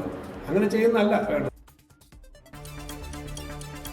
24 ഇലക്ഷൻ ബ്രേക്കിംഗ്. കേരള കോൺഗ്രസ് എമ്മിന് മുന്നിൽ UDF-ന്റെ വാതിലുകൾ തുറന്നു തന്നെയെന്ന് KPCC അധ്യക്ഷൻ. തീരുമാനമെടുക്കേണ്ടത് ജോസ് കെ മാണിയെന്നും സണ്ണി ജോസഫ് 24 ഫോർ ദ പീപ്പിളിൽ. അവരും കൂടെ ആലോചിക്കേണ്ടതാണ്, ഞങ്ങളും കൂടെ ചർച്ച ചെയ്യേണ്ടതാണ്. അല്ല, വാതിലുകൾ മലർക്കെ തുറന്നിട്ടിരിക്കുന്നു, അടച്ചിട്ടില്ല എന്നാണ് തിരുവഞ്ചൂർ രാധാകൃഷ്ണൻ പറഞ്ഞത്. വാതിൽ തുറന്നു തന്നെ. ജോസ് കെ മാണിക്ക് സ്വാഗതം. അത് UDFന്റെ ജനപിന്തുണ വർദ്ധിപ്പിക്കാനാണ്, ജനകീയ അടിത്തറ വർദ്ധിപ്പിക്കാനാണ് ഞങ്ങൾ ആഗ്രഹിക്കുന്നത്. പ്രതികരണം. കേരള കോൺഗ്രസ് എമ്മിന്റെ നിർണായക സ്റ്റിയറിംഗ് കമ്മിറ്റി നാളെ ചേരാനിരിക്കെ നിയമസഭാ തെരഞ്ഞെടുപ്പിൽ പേരാവൂരിൽ മത്സരിച്ചേക്കുമെന്ന് സൂചന നൽകി KPCC അധ്യക്ഷൻ. താൻ മത്സരിക്കണമെന്നാണ് പേരാവൂരിലെ ജനങ്ങളുടെ ആഗ്രഹമെന്ന് സണ്ണി ജോസഫ്. ഹൈക്കമാൻഡാണ് തീരുമാനിക്കുന്നത്. താങ്കൾ സന്നദ്ധനാണ്. ഞാൻ നാട്ടുകാരുടെ ആഗ്രഹം, ഞാൻ മത്സരിക്കണമെന്നാണ്. പാർട്ടി തീരുമാനത്തിനനുസരിച്ച് ഞാൻ പോകും. MPമാർ മത്സരിക്കുന്ന കാര്യത്തിൽ അഭിപ്രായം പറയാനില്ല. വോട്ട് സ്വീകരിക്കുമെങ്കിലും ജമാഅത്തെ ഇസ്ലാമിയുമായി ബന്ധമില്ലെന്നും സണ്ണി ജോസഫ്. ശബരിമല സ്വർണ്ണക്കൊള്ളയിലെ ഒരു കേസിൽ കൂടി തന്ത്രിയുടെ അറസ്റ്റ് രേഖപ്പെടുത്തിയ SIT. കണ്ഠരര് രാജീവര് വീണ്ടും അറസ്റ്റിലായത് സ്വർണ്ണപ്പാളി കേസിൽ. ദേവസ്വം ബോർഡ് മുൻ അംഗം KP ശങ്കരദാസിനെയും ആശുപത്രിയിലെത്തി റിമാൻഡ് ചെയ്ത് വിജിലൻസ് കോടതി ജഡ്ജി. PS പ്രശാന്തിനെ വീണ്ടും ചോദ്യം ചെയ്യാൻ SIT. ശബരിമലയിൽ അഭിഷേകം ചെയ്ത നെയ് വിതരണത്തിലെ ക്രമക്കേടിൽ കേസെടുത്ത് വിജിലൻസ്. ബലാത്സംഗ കേസിൽ രാഹുൽ മാങ്കൂട്ടത്തിൽ MLA റിമാൻഡിൽ. മാവേലിക്കര സബ് ജയിലിലേക്ക് മാറ്റി. ജാമ്യാപേക്ഷ തിരുവല്ല മജിസ്ട്രേറ്റ് കോടതി നാളെ പരിഗണിക്കും. പ്രതിക്കെതിരെ ഇന്നും യുവമോർച്ചയുടെ ചീമുട്ടയേറ്. അതിജീവിതയ്ക്കെതിരായ സൈബർ ആക്രമണത്തിൽ ഫെനി നൈനാനെതിരെ കേസെടുത്ത് സൈബർ പോലീസ്. തദ്ദേശ തെരഞ്ഞെടുപ്പ് തോൽവിക്ക് പിന്നാലെ ഗൃഹസന്ദർശന പരിപാടിയുമായി CPM-ഉം CPI-യും. പാർട്ടി നിലപാട് ജനങ്ങളോട് വിശദീകരിച്ച് CPM general secretary MA baby ഉൾപ്പെടെയുള്ള നേതാക്കൾ. യഥാർത്ഥ വിസ്മയം എന്ന് പറയുന്നത് ജയിക്കാൻ പോകുന്നു നിയമസഭാ തെരഞ്ഞെടുപ്പിൽ എന്ന് കണക്കുകൂട്ടുന്ന UDFന്റെ ആസന്നമായ തോൽവിയാണ് കേരള രാഷ്ട്രീയത്തിൽ സംഭവിക്കാൻ പോകുന്ന വിസ്മയം. നിയമസഭാ തെരഞ്ഞെടുപ്പിൽ UDFന്റെ തോൽവിയാണ് യഥാർത്ഥ വിസ്മയമെന്ന് പരിഹാസം. മൂന്നാം ഊഴം ഉറപ്പെന്ന് MV ഗോവിന്ദൻ. കേരളത്തിലെ ഇടതുപക്ഷ ജനാധിപത്യ മുന്നണി ഗവൺമെന്റ് വിസ്മയം തീർത്തുകൊണ്ട് ഒരു പുതിയ ചരിത്രം രചിച്ചുകൊണ്ട് ഇപ്പോൾ രചിച്ച് 2ാം ടേമിലേക്ക് അധികാരത്തിൽ വന്നു എന്നുള്ളതാണ് ഇനി രാജ്യത്തിന്റെ ചരിത്രത്തിലെ ഏറ്റവും പ്രധാനപ്പെട്ട ചരിത്രം രചിക്കുന്ന 3ാം ടേമിലേക്ക് ഇടതുപക്ഷ ജനാധിപത്യ മുന്നണി ഗവൺമെന്റ്. നേതാക്കളും പ്രവർത്തകരും ജനങ്ങളെ നേരിട്ട് കേൾക്കുന്ന പരിപാടി ഒരാഴ്ച നീണ്ടു നിൽക്കും. ബഹിരാകാശ ചരിത്രത്തിൽ ഇതാദ്യമായി മെഡിക്കൽ ഇവാക്യുവേഷൻ. 4 അംഗ സംഘവുമായി സ്പേസ് എക്സിന്റെ ക്രൂ 11 ഡ്രാഗൺ പേടകം ഭൂമിയിലെത്തി. പുറത്തെത്തിയ സംഘാംഗങ്ങൾ സുരക്ഷിതർ. ഫെബ്രുവരിയിൽ മടങ്ങാനിരുന്ന സംഘത്തിന്റെ ദൗത്യം നേരത്തെയാക്കിയത് ഒരു ബഹിരാകാശ യാത്രികൻ അസുഖബാധിതനായതിനെ തുടർന്ന്. സംസ്ഥാനത്ത് SIR രേഖകൾ സമർപ്പിക്കാൻ സമയം നീട്ടി നൽകണമെന്ന് തെരഞ്ഞെടുപ്പ് കമ്മീഷന് സുപ്രീം കോടതി നിർദ്ദേശം. പട്ടികയിൽ ഉൾപ്പെടാത്തവർക്ക് 1-2 ആഴ്ച കൂടി പരിഗണിക്കണം. പുറത്തായവരുടെ പേരുവിവരങ്ങൾ തദ്ദേശ സ്ഥാപനങ്ങളിൽ പ്രദർശിപ്പിക്കണമെന്നും കോടതി. ജനാധിപത്യ മഹിളാ അസോസിയേഷൻ തലപ്പത്ത് നേതൃമാറ്റം. പ്രസിഡന്റ് സ്ഥാനത്തുനിന്ന് സൂസൻ കോടിയെയും ജോയിന്റ് സെക്രട്ടറി സ്ഥാനത്തുനിന്ന് PP ദിവ്യയെയും നീക്കി. നടപടി CPM നിർദ്ദേശത്തിന് പിന്നാലെ. CPM കേന്ദ്ര കമ്മിറ്റി അംഗം KS സലീഹ പുതിയ സംസ്ഥാന പ്രസിഡന്റ്. EDക്കെതിരായ കേസിൽ മമതാ ബാനർജി സർക്കാരിന് തിരിച്ചടി. ബംഗാൾ പോലീസ് എടുത്ത കേസ് സ്റ്റേ ചെയ്ത് സുപ്രീം കോടതി. തൃണമൂൽ കോൺഗ്രസിനെ സഹായിക്കുന്ന തെരഞ്ഞെടുപ്പ് കൺസൾട്ടൻസി സ്ഥാപനമായ ഐപാക്കിലെ CCTV ദൃശ്യങ്ങൾ സൂക്ഷിക്കാൻ സംസ്ഥാന സർക്കാരിന് നിർദ്ദേശം. സർക്കാരിനും DGPക്കും നോട്ടീസ് അയച്ച് കോടതി. സംസ്ഥാന സ്കൂൾ കലോത്സവത്തിൽ ആസ്വാദകരുടെ മനം നിറച്ച് ജനപ്രിയ ഇനങ്ങൾ. പോയിന്റ് പട്ടികയിൽ കണ്ണൂരും കോഴിക്കോടും തമ്മിൽ ഇഞ്ചോടിഞ്ചു പോരാട്ടം.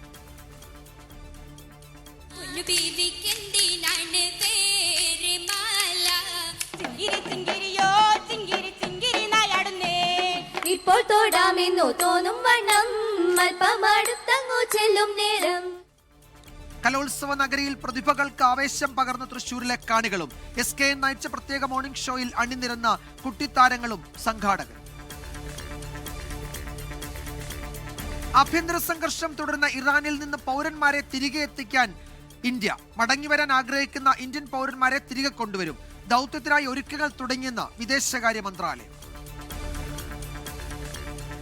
കുപ്രസിദ്ധ ഗുണ്ട മരട് അനീഷിനെ കസ്റ്റഡിയിലെടുക്കാൻ തമിഴ്നാട് പോലീസ് കൊച്ചിയിൽ. നടപടി തമിഴ്നാട്ടിലെ സ്വർണ്ണ കവർച്ച കേസിൽ. അനീഷിനെ കൊച്ചി പോലീസ് കസ്റ്റഡിയിലെടുത്തത് ഇന്ന് രാവിലെ. അനീഷ് നിലവിൽ റിമാൻഡിൽ. കണ്ണൂർ പേരാവൂരിൽ 1 കോടി രൂപ സമ്മാനം ലഭിച്ച സ്ത്രീശക്തി ലോട്ടറി ടിക്കറ്റ് തട്ടിയെടുത്തു. ടിക്കറ്റ് നഷ്ടമായത് പേരാവൂർ സ്വദേശി സാദിഖിന്. സംഘം ടിക്കറ്റ് കവർന്നത് കരിഞ്ചന്തയിൽ വിൽക്കാൻ ശ്രമിക്കുന്നതിനിടെ ഒരാൾ പോലീസിന്റെ പിടിയിൽ. വിജയ് ചിത്രം ജനനായകന്റെ റിലീസ് ഇനിയും വൈകും. മദ്രാസ് ഹൈക്കോടതി ഡിവിഷൻ ബെഞ്ച് നടപടിക്കെതിരെ KVN പ്രൊഡക്ഷൻസ് നൽകിയ ഹർജി സുപ്രീം കോടതി തള്ളി. വിഷയത്തിൽ മദ്രാസ് ഹൈക്കോടതിയുടെ ഡിവിഷൻ ബെഞ്ച് തീരുമാനമെടുക്കുമെന്ന് സുപ്രീം കോടതി. നിയമസഭാ തെരഞ്ഞെടുപ്പിൽ വിജയിയുടെ TVKയുമായി സഖ്യസാധ്യത തള്ളാതെ തമിഴ്നാട് BJP മുൻ അധ്യക്ഷൻ K. അണ്ണാമലൈ. തീരുമാനമെടുക്കേണ്ടത് പാർട്ടി നേതൃത്വമെന്ന് മറുപടി.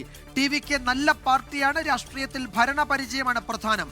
വൺമാൻ ഷോ കൊണ്ട് കാര്യമില്ലെന്നും അണ്ണാമലൈ. തിരുവനന്തപുരം വെഞ്ഞാറമൂട് ജീപ്പ് ഇടിച്ച് യുവതി മരിച്ച സംഭവത്തിൽ പോലീസിനെതിരെ ബന്ധുക്കൾ. പ്രതികളായ സർക്കാർ ഉദ്യോഗസ്ഥരെ പോലീസ് സംരക്ഷിക്കുന്നുവെന്ന ആക്ഷേപം. മദ്യപിച്ച് പ്രതികൾ ഓടിച്ച വാഹനം ബൈക്കിലിടിച്ച് മരിച്ചത് കിളിമാനൂർ സ്വദേശി അംബിക. ദേശീയപാതയിലെ ടോൾ പിരിവിനെതിരെ കോഴിക്കോടും കാസർഗോഡും പ്രതിഷേധം. കാസർഗോഡ് സമരപ്പന്തൽ പൊളിച്ചു നീക്കി. AK മഷ്റഫ് MLA ഉൾപ്പെടെയുള്ളവർ അറസ്റ്റിൽ. ഈ പ്രദേശത്ത് ജനിച്ച ഞങ്ങൾക്ക് ഇതിലെ യാത്ര ചെയ്യാൻ കോഴിക്കോട് വെങ്ങളം രാമനാട്ടുകര റീച്ചിൽ കോൺഗ്രസ് പ്രവർത്തകർ ടോൾ പിരിവ് തടഞ്ഞു. DCC പ്രസിഡന്റ് പ്രവീൺ കുമാർ ഉൾപ്പെടെ അറസ്റ്റിൽ. പാലക്കാട്ട് ചികിത്സാ പിഴവിനെ തുടർന്ന് 9 വയസ്സുകാരിയുടെ വലതുകൈ മുറിച്ചു മാറ്റിയ സംഭവത്തിൽ കുടുംബത്തിന്റെ മൊഴി രേഖപ്പെടുത്തി വിദഗ്ധ സംഘം. നീതി ലഭിക്കുന്നതുവരെ പോരാട്ടം തുടരുമെന്ന് വിനോദിനിയുടെ അമ്മ പ്രസീത. എൻ്റെ കുട്ടീൻ്റെ കൈ പോയതുപോലെ അവൻ്റെ അനാസ്ഥ കൊണ്ടല്ലാന്ന് പോലും റിപ്പോർട്ട് കൊടുക്കുമെന്ന് പോലും ഞങ്ങൾക്ക് പേടിയുണ്ട്. സത്യമായിട്ട് പറയുന്നത്, ഞങ്ങളല്ലാണ്ട് ഞങ്ങളുടെ കൂടെ ആരുമില്ല, അത് പറയാൻ ഒന്നും ചെയ്യാൻ ആരുമില്ല. അപ്പം ഞങ്ങളുടെ രീതിയിൽ ഞങ്ങൾക്ക് കിട്ടണം തന്നെയാണ് പറയുന്നത്. എൻ്റെ മകൾക്ക് എന്തായാലും നീതി കിട്ടണം എന്തായാലും. അന്വേഷണം അട്ടിമറിക്കുമോ എന്നും ഭയമുണ്ടെന്നും കുടുംബം. കൊച്ചി കോർപ്പറേഷനിൽ ക്യാൻറ്റീൻ യുദ്ധം. ഇന്ദിരാ ക്യാൻറ്റീൻ തുടങ്ങാനുള്ള കൊച്ചി മേയറുടെ നീക്കത്തിനെതിരെ CPIM. സമൃദ്ധി പദ്ധതിയെ തകർക്കുക എന്ന ലക്ഷ്യത്തോടെയുള്ള ഒരു നീക്കമാണ് ഇപ്പോൾ നടത്തിയിട്ടുള്ളത്. ആ നീക്കത്തിൽ നിന്ന് കോർപ്പറേഷൻ പിന്മാറുകയാണ് വേണ്ടത്. നിങ്ങൾക്ക് ഇപ്പോൾ 20 രൂപയുടെ ഊണ് 10 രൂപയ്ക്ക് കൊടുക്കണമെങ്കിൽ ആ സമൃദ്ധിക്ക് സബ്സിഡി കൂടുതൽ കൊടുത്തിട്ട് 10 രൂപയ്ക്ക് കൊടുക്കാൻ തീരുമാനിച്ചാൽ മതിയല്ലോ. കുടുംബശ്രീയുടെ സമൃദ്ധി ക്യാൻറ്റീനെ തകർക്കാനുള്ള ശ്രമമെന്ന് CPM എറണാകുളം ജില്ലാ secretary S. Satheesh 24. Mumbai corporation തെരഞ്ഞെടുപ്പിൽ BJP ശിവസേന ഷിൻഡെ പക്ഷം വിജയിക്കുമെന്ന് എക്സിറ്റ് പോൾ ഫലങ്ങൾ. 131 മുതൽ 151 വരെ സീറ്റുകൾ നേടുമെന്ന് പ്രവചനം. ഉദ്ധവ് താക്കറെ രാജ് താക്കറെ സഖ്യം നേടുക പരമാവധി 68 സീറ്റെന്നും പ്രവചനം. ദേശീയ രാഷ്ട്രീയം ഉറ്റുനോക്കുന്ന വോട്ടെണ്ണൽ നാളെ. ഐഷ പോറ്റിക്കെതിരെ രൂക്ഷ വിമർശനവുമായി CPM സംസ്ഥാന സെക്രട്ടറി. പാർട്ടി കമ്മിറ്റികളിൽ ഐഷ പോറ്റി പങ്കെടുക്കാതിരുന്നതിന്റെ കാരണം ഇപ്പോൾ ബോധ്യപ്പെട്ടെന്ന് MV ഗോവിന്ദൻ. ആ MLA പണി കൂടി കഴിഞ്ഞ് പാർട്ടി സംഘടനാ രംഗത്ത് പ്രവർത്തിക്കാൻ പാർട്ടി ജില്ലാ കമ്മിറ്റിയിലെടുത്തു. ആ ജില്ലാ കമ്മിറ്റി അങ്ങോട്ട് പോയിട്ടേ ഇല്ല. ജില്ലാ കമ്മിറ്റി പിന്നെ ഏരിയ കമ്മിറ്റിയിലേക്ക് എടുത്തു. ഏരിയ കമ്മിറ്റിയിൽ അങ്ങോട്ട് പോയിട്ടേ ഇല്ല. അപ്പോഴൊക്കെ അസുഖമാണ് എന്നാണ്. അസുഖം എന്താണ് എന്ന് ഇപ്പോഴെല്ലാവർക്കും മനസ്സിലായി. ആ അസുഖം അധികാരത്തിന്റെ അപ്പകർഷണവുമായിട്ട് ബന്ധപ്പെട്ട പ്രശ്നമല്ലാതെ വേറെ ഒന്നുമായിരുന്നില്ല. CPMൽ ചേരുമെന്ന സോഷ്യൽ മീഡിയ പ്രചാരണം തള്ളി കോൺഗ്രസ് നേതാവ് ഷാനിമോൾ ഉസ്മാൻ. യാതൊരു തരത്തിലുള്ള അടിസ്ഥാനവുമില്ലാതെ ദുരുദ്ദേശപരമായിട്ട് CPM സാമൂഹ്യ മാധ്യമങ്ങളിലൂടെയുള്ള ഒരു പ്രചരണം നടത്തിയത് അവരുടെ ഗതികേട് കൊണ്ടാണ് എന്ന് പറയാതിരിക്കാൻ കഴിയില്ല. മലമ്പുഴയിൽ മദ്യം നൽകി അധ്യാപകൻ വിദ്യാർത്ഥിയെ പീഡിപ്പിച്ച സംഭവത്തിൽ സ്കൂളിലെ പ്രധാന അധ്യാപികയ്ക്ക് സസ്പെൻഷൻ. പീഡന വിവരം പോലീസിനെ അറിയിക്കുന്നതിൽ വീഴ്ച വരുത്തിയെന്ന് കണ്ടെത്തൽ. മാനേജരെ അയോഗ്യനാക്കാനും തീരുമാനം. ബ്രഹ്മപുരം മാലിന്യ പ്ലാന്റിന്റെ പ്ലാനിൽ മാറ്റം വരുത്താൻ കൊച്ചി കോർപ്പറേഷൻ. പ്രശ്നങ്ങൾ പരിഹരിച്ചെന്ന മുൻ ഭരണസമിതിയുടെ അവകാശവാദം തള്ളി മേയർ VK മിനിമോൾ. നിങ്ങളൊക്കെ കണ്ടിരിക്കുന്ന വിഷ്വൽ മീഡിയയിൽ കണ്ടിരിക്കുന്നത് ഇവിടെ ക്രിക്കറ്റ് പിച്ച് ഉണ്ടാക്കി ക്രിക്കറ്റ് കളിക്കുന്ന ലാൻഡാണ് നിങ്ങളുടെയൊക്കെ മനസ്സിലും പബ്ലിക്കിന്റെ മനസ്സിലും ഉള്ളത്. തീപിടുത്തത്തിന് ശേഷം ഇവിടെ വരുന്ന ഫുഡ് വേസ്റ്റ് ഒരു പ്രോസസ്സിംഗ് നടത്താതെ കൂട്ടിയിട്ടതിന്റെ ഫലമായിട്ട് ഇവിടെ നിലവിലുണ്ടായിരുന്ന പ്ലാസ്റ്റിക് മലകൾക്ക് ഇരട്ടിയിലധികമായിട്ട് ഫുഡ് മല അവിടെ ഉണ്ടായിരിക്കുകയാണ്. 2.5 ലക്ഷം മാലിന്യം ബയോ മൈനിങ്ങിന് വിധേയമാക്കാനുണ്ടെന്ന് പ്രതികരണം. വീണ്ടെടുത്ത 104 ഏക്കർ പുഴയിൽ മുങ്ങിപ്പോയെന്നും പുതിയ ഭരണസമിതിയുടെ കണ്ടെത്തൽ.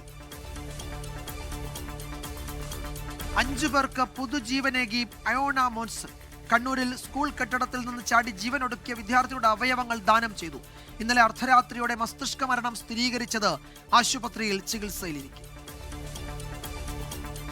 സന്തോഷ് ട്രോഫി ഫുട്ബോളിനുള്ള കേരള ടീമിനെ പ്രഖ്യാപിച്ചു. G Sanju captain. കിരീടം നേടാൻ ടീം സജ്ജമെന്ന പരിശീലകൻ ഷഫീഖ് ഹസൻ 24-നോട്.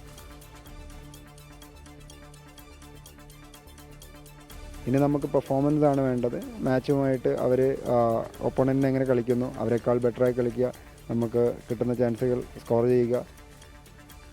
കഴിഞ്ഞ തവണ തലനാരിഴയ്ക്ക് നഷ്ടമായ കിരീടം നേടുമെന്ന് ക്യാപ്റ്റൻ സഞ്ജു 24-നോട്. ഇന്ത്യ US വ്യാപാര കരാർ ഉടനുണ്ടാകുമെന്ന് വാണിജ്യ സെക്രട്ടറി. ചർച്ചകൾ അന്തിമഘട്ടത്തിലെന്ന് വിശദീകരണം. ഏതു തീയതിയിൽ കരാർ പ്രഖ്യാപിക്കുമെന്ന് പറയാനാകില്ല എന്ന് രാജേഷ് അഗർവാൾ. അണ്ടർ-19 ഏകദിന ക്രിക്കറ്റ് ലോകകപ്പിൽ ഇന്ത്യക്ക് വിജയത്തുടക്കം. അമേരിക്കയെ 6 വിക്കറ്റിന് തോൽപ്പിച്ചു. 5 വിക്കറ്റ് നേടിയ ഹെനിൽ പട്ടേൽ കളിയിലെത്താൻ. ഇനി നമ്മൾ മറ്റു റിപ്പോർട്ടുകളിലേക്ക് കടക്കുന്നു. 7 പതിറ്റാണ്ടോളം ഇന്ത്യയുടെ ഭരണസിരാ കേന്ദ്രമായ പ്രധാനമന്ത്രിയുടെ ഓഫീസ് പുതിയ കെട്ടിടത്തിലേക്ക്. പ്രധാനമന്ത്രിയുടെ ഓഫീസ് മാറുന്നതോടെ ബ്രിട്ടീഷ് ഭരണകാലത്തെ നിർമ്മാണ രീതിയിലുള്ള നോർത്ത് സൗത്ത് ബ്ലോക്കുകൾ ഭാരതത്തിന്റെ 5000 വർഷത്തെ നാഗരികത പ്രകടമാക്കുന്ന മ്യൂസിയമാക്കി മാറ്റാനാണ് പദ്ധതി. ബ്രിട്ടീഷുകാർ നിർമ്മിച്ച് ഇന്ത്യയുടെ സ്വാതന്ത്ര്യത്തിന് ശേഷം എല്ലാ പ്രധാനമന്ത്രിമാരും ഉപയോഗിച്ചു വന്ന ഓഫീസ് മന്ദിരങ്ങൾ ഇവിടെ നിന്ന് മാറുകയാണ്.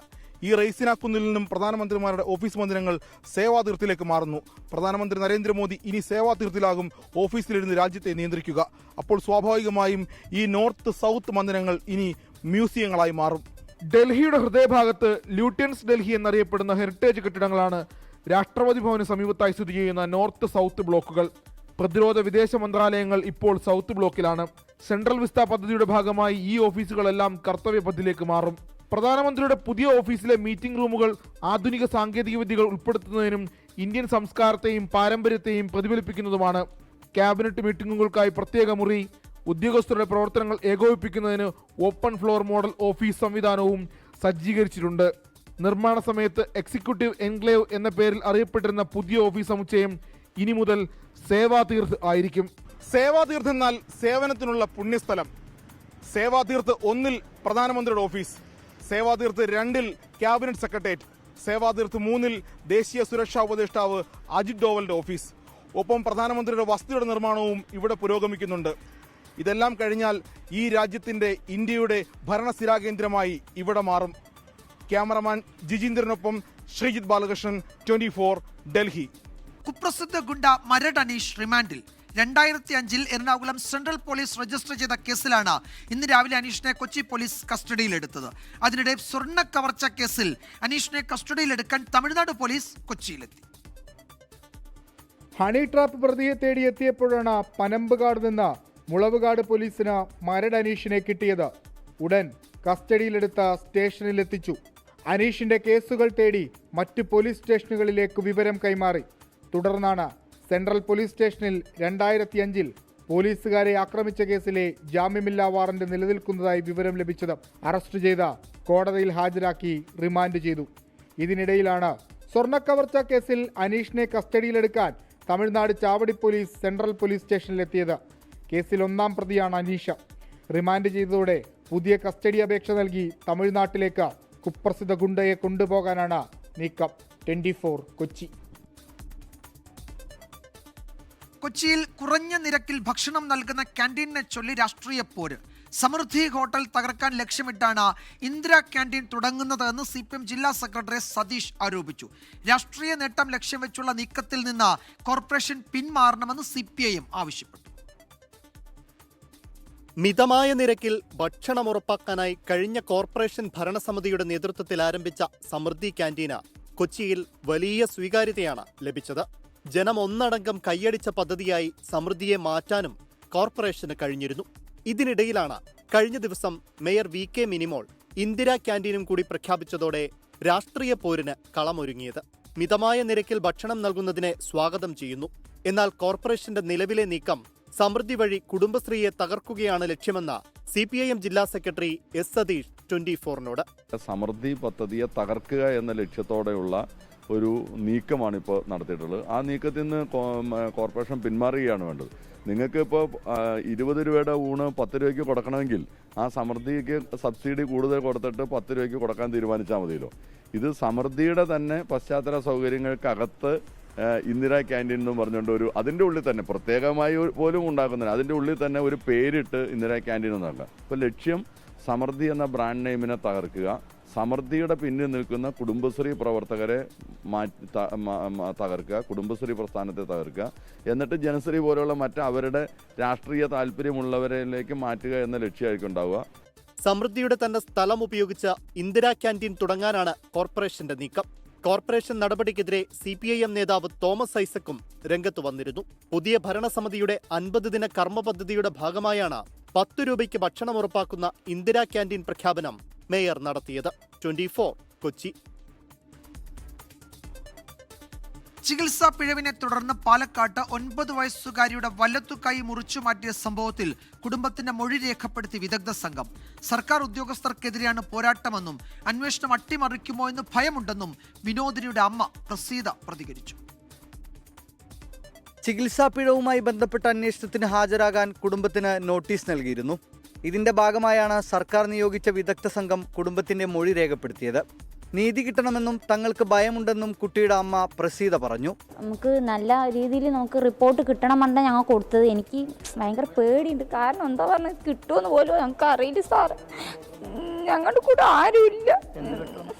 നല്ല നീതി കിട്ടുമെന്ന് ഞങ്ങൾക്ക് അറിയില്ല. സത്യമായിട്ട് എനിക്ക് വളരെ പേടിയുണ്ട്. സംഭവത്തിൽ ജില്ലാ ആശുപത്രിയിലെ 2 ഡോക്ടേഴ്സിനെ സസ്പെൻഡ് ചെയ്തിരുന്നു. ആശുപത്രിക്ക് വീഴ്ച സംഭവിച്ചിട്ടില്ല എന്നായിരുന്നു അധികൃതരുടെ വിശദീകരണം. തുടർ നടപടികൾ ഉണ്ടാകാതിരുന്നതോടെ കുടുംബം ആരോപണം ശക്തമാക്കി. പിന്നാലെയാണ് സർക്കാരിന്റെ നിർദ്ദേശപ്രകാരം നിയോഗിച്ച വിദഗ്ധ സംഘം അന്വേഷണം നടത്തുന്നത്. സെപ്റ്റംബർ 24-ന് സഹോദരനൊപ്പം കളിക്കുന്നതിനിടെയാണ് 9 വയസ്സുകാരി വിനോദിനിക്ക് വീണ് കൈക്ക് പരിക്കേൽക്കുന്നത്. ഒരാഴ്ചയ്ക്ക് ശേഷം കോഴിക്കോട് മെഡിക്കൽ കോളേജ് ആശുപത്രിയിൽ വെച്ച് കുട്ടിയുടെ വലത് കൈ മുറിച്ചു മാറ്റുകയായിരുന്നു. 24 പാലക്കാട്. 5 പേർക്ക് പുതുജീവനേകി കണ്ണൂർ പയ്യാവൂർ സ്വദേശിയായ 17-കാരി അയോണ മോൺസൺ മടക്കം. സ്കൂൾ കെട്ടിടത്തിൽ നിന്ന് ചാടി ആത്മഹത്യയ്ക്ക് ശ്രമിച്ച പെൺകുട്ടി സ്വകാര്യ ആശുപത്രിയിൽ ചികിത്സയിലിരിക്കെയാണ് മരിച്ചത്. മസ്തിഷ്ക മരണം സംഭവിച്ച അയോണയുടെ അവയവങ്ങൾ 5 പേർക്കാണ് ദാനം ചെയ്തത്. നാടിന്റെ പ്രാർത്ഥനകൾ വിഫലമായി. കഴിഞ്ഞ തിങ്കളാഴ്ചയാണ് സ്കൂൾ കെട്ടിടത്തിന് മുകളിൽ നിന്ന് ചാടി അയോന ആത്മഹത്യയ്ക്ക് ശ്രമിച്ചത്. കണ്ണൂരിലെ സ്വകാര്യ ആശുപത്രിയിൽ തീവ്രപരിചരണ വിഭാഗത്തിൽ ചികിത്സയിലായിരുന്നുവെങ്കിലും ഇന്നലെ അർദ്ധരാത്രിയോടെ മസ്തിഷ്ക മരണം സ്ഥിരീകരിക്കുകയായിരുന്നു. അമ്മ ജോലി ആവശ്യത്തിനായി വിദേശത്തേക്ക് പോകുന്നതിനുള്ള കടുത്ത മനോവിഷമത്തിലായിരുന്നു അയോന. ആ വേർപാട് താങ്ങാൻ ആ കുഞ്ഞു മനസ്സിന് കരുത്തുണ്ടായിരുന്നില്ല. മസ്തിഷ്ക മരണം സ്ഥിരീകരിച്ചതോടെ മകളുടെ അവയവങ്ങൾ ദാനം ചെയ്യാൻ വീട്ടുകാർ തീരുമാനിച്ചു. അയോനയുടെ വൃക്ക ആകാശമാർഗം തിരുവനന്തപുരത്തേക്ക് എത്തിച്ചു. ആഭ്യന്തര വിമാന സർവീസ് വഴി കേരളത്തിൽ നടന്ന ആദ്യ അവയവ കൈമാറ്റമാണിത്. വിമാനത്താവളത്തിൽ നിന്ന് ഗ്രീൻ കോറിഡോർ ഒരുക്കിയാണ് ഇൻഡിഗോ വിമാനത്തിൽ അവയവം 11 മണിയോടെ തിരുവനന്തപുരം മെഡിക്കൽ കോളേജ് ആശുപത്രിയിൽ എത്തിച്ചത്. കോഴിക്കോടും തലശ്ശേരിയിലുമുള്ള മറ്റു 3 പേർക്കും അയോന ജീവശ്വാസമാകും. കട്ടിയാങ്കൽ മോൺസൺ അനിത ദമ്പതികളുടെ മകളാണ് അയോന. സംസ്കാരം നാളെ തിരൂർ സെന്റ് ഫ്രാൻസിസ് അസീസി പള്ളി സെമിത്തേരിയിൽ നടക്കും. മണ്ണിലേക്ക് മടങ്ങുമ്പോഴും 5 പേരിലൂടെ ലോകത്തെ നോക്കി അയോന ഇനിയും പുഞ്ചിരിക്കും. 24 കണ്ണൂർ. സന്തോഷ് ട്രോഫി ഫുട്ബോളിനുള്ള കേരള ടീമിനെ പ്രഖ്യാപിച്ചു. ജി സഞ്ജുവാണ് ക്യാപ്റ്റൻ. കിരീടം നേടാൻ ടീം സജ്ജമെന്ന് പരിശീലകൻ ഷഫീഖ് ഹസൻ 24-നോട് പറഞ്ഞു. കഴിഞ്ഞ തവണ തലനാരിഴയ്ക്ക് നഷ്ടമായ കിരീടം നേടുമെന്ന് ക്യാപ്റ്റൻ സഞ്ജുവും വ്യക്തമാക്കി. റിപ്പോർട്ടോടെ പ്രൈം ടൈം അവസാനിക്കുന്നു. പ്രേക്ഷകർക്ക് ശുഭരാത്രി. സന്തോഷ് ട്രോഫിയിൽ വലിയ പ്രതീക്ഷയോടെയാണ് കേരളം ഇത്തവണ ഇറങ്ങുന്നത്. കഴിഞ്ഞ തവണത്തെ ഫൈനലിലെ നിരാശ ഇത്തവണ കപ്പ് ഉയർത്തി അതിനൊക്കെ തന്നെ ഒരു മാറ്റം വരുത്താം. സന്തോഷത്തോടുകൂടി തന്നെ അസമിൽ നിന്ന് മടങ്ങാമെന്ന പ്രതീക്ഷയിലാണ്. നമ്മുടെ ടീം സെറ്റാണ്. പരിശീലകൻ ഷഫീഖുണ്ട്. എന്തായാലും ഒപ്പം തന്നെ ക്യാപ്റ്റൻ സഞ്ജുവിന് 2ാം തവണയാണ് വീണ്ടും ക്യാപ്റ്റൻ ആവാനുള്ള നിയോഗം. കോച്ചിൽ നിന്ന് തന്നെ തുടങ്ങും. കോച്ച്, എങ്ങനെയാണ് നമ്മൾ സെറ്റല്ലേ? നമ്മുടെ മാച്ച് വരുന്നത് പഞ്ചാബുമായിട്ടാണ്. അപ്പോൾ സെറ്റല്ലേ എന്നുള്ളൊരു ചോദ്യത്തിന് എനിക്ക് തോന്നുന്നത് അത് ഞങ്ങൾ പറയേണ്ടത് ഓക്കെയാണ്, അല്ലെങ്കിൽ എന്താ പറയുക, നമ്മൾ സെറ്റാവണം. അപ്പം തന്നെ ടീമിൽ ഇത്തവണ SLKയിലൊക്കെ തന്നെ കളിച്ച് വലിയ രീതിയിൽ പ്ലന്റി ഓഫ് എക്സ്പീരിയൻസ് ഇപ്പോൾ കിട്ടിയിട്ടുണ്ട്, വലിയൊരു ഒരു ഇത് കിട്ടിയിട്ടുണ്ട് തന്നെയാണ് താരങ്ങൾ വരുന്നത്. അപ്പോൾ അത് കുറച്ചുകൂടെ ഗുണം ചെയ്യുമെന്ന് തന്നെ കരുതുന്നുണ്ട്. അതെ, തീർച്ചയായും അത് ഗുണം ചെയ്യും. ഇനി നമുക്ക് പെർഫോമൻസ് ആണ് വേണ്ടത്. മാച്ചുമായിട്ട് അവർ ഒപ്പോണൻറ്റിനെ എങ്ങനെ കളിക്കുന്നു, അവരെക്കാൾ ബെറ്ററായി കളിക്കുക, നമുക്ക് കിട്ടുന്ന ചാൻസുകൾ സ്കോർ ചെയ്യുക. സഞ്ജു, കഴിഞ്ഞ തവണ കപ്പിനും ചുണ്ടിനും ഇടയിൽ നഷ്ടമായ ഒരു കിരീടമാണ്. തവണ നമ്മൾ എന്തായാലും നേടിയെടുക്കാൻ നമ്മൾ പരമാവധി അല്ലെങ്കിൽ എല്ലാ തരത്തിലും നമ്മൾ സജ്ജമായി വരുന്നതാണ്. വിൻ ചെയ്യുക എന്നുള്ളൊരു ഇത് തന്നെയാണ്. അതിന് വേണ്ടിയിട്ട് തന്നെയാണ് നമ്മൾ പ്രിപ്പയർ ചെയ്യണതും. അതിന് വേണ്ടിയിട്ട് ഇനിയും നമ്മൾ പ്രിപ്പയർ ചെയ്യാണ്ട് അത് ചെയ്യും. അവിടെ ചെന്നിട്ട് നമുക്ക് നല്ല രീതിയിൽ പെർഫോം ചെയ്യാൻ പറ്റുമെന്ന് കരുതി. ഓക്കെ, മികച്ച ടീമിനൊപ്പം തന്നെ ഇത്തവണ ഒരു മികച്ച പരിശീലക സംഘം കൂടിയാണ്. അതിൽ ആദ്യം പ്രധാനി കെട്ടി ചാക്കോ, സന്തോഷ് ട്രോഫി താരം, അന്താരാഷ്ട്ര താരം, ഇത്തവണ ഗോൾ കീപ്പിംഗ് ഒക്കെ തന്നെ കുറച്ചുകൂടെ കരുത്തുറ്റാക്കുന്ന തരത്തിൽ നമ്മളാൽ കഴിയുന്ന എല്ലാ പരിശീലനവും നൽകുന്നുണ്ട്.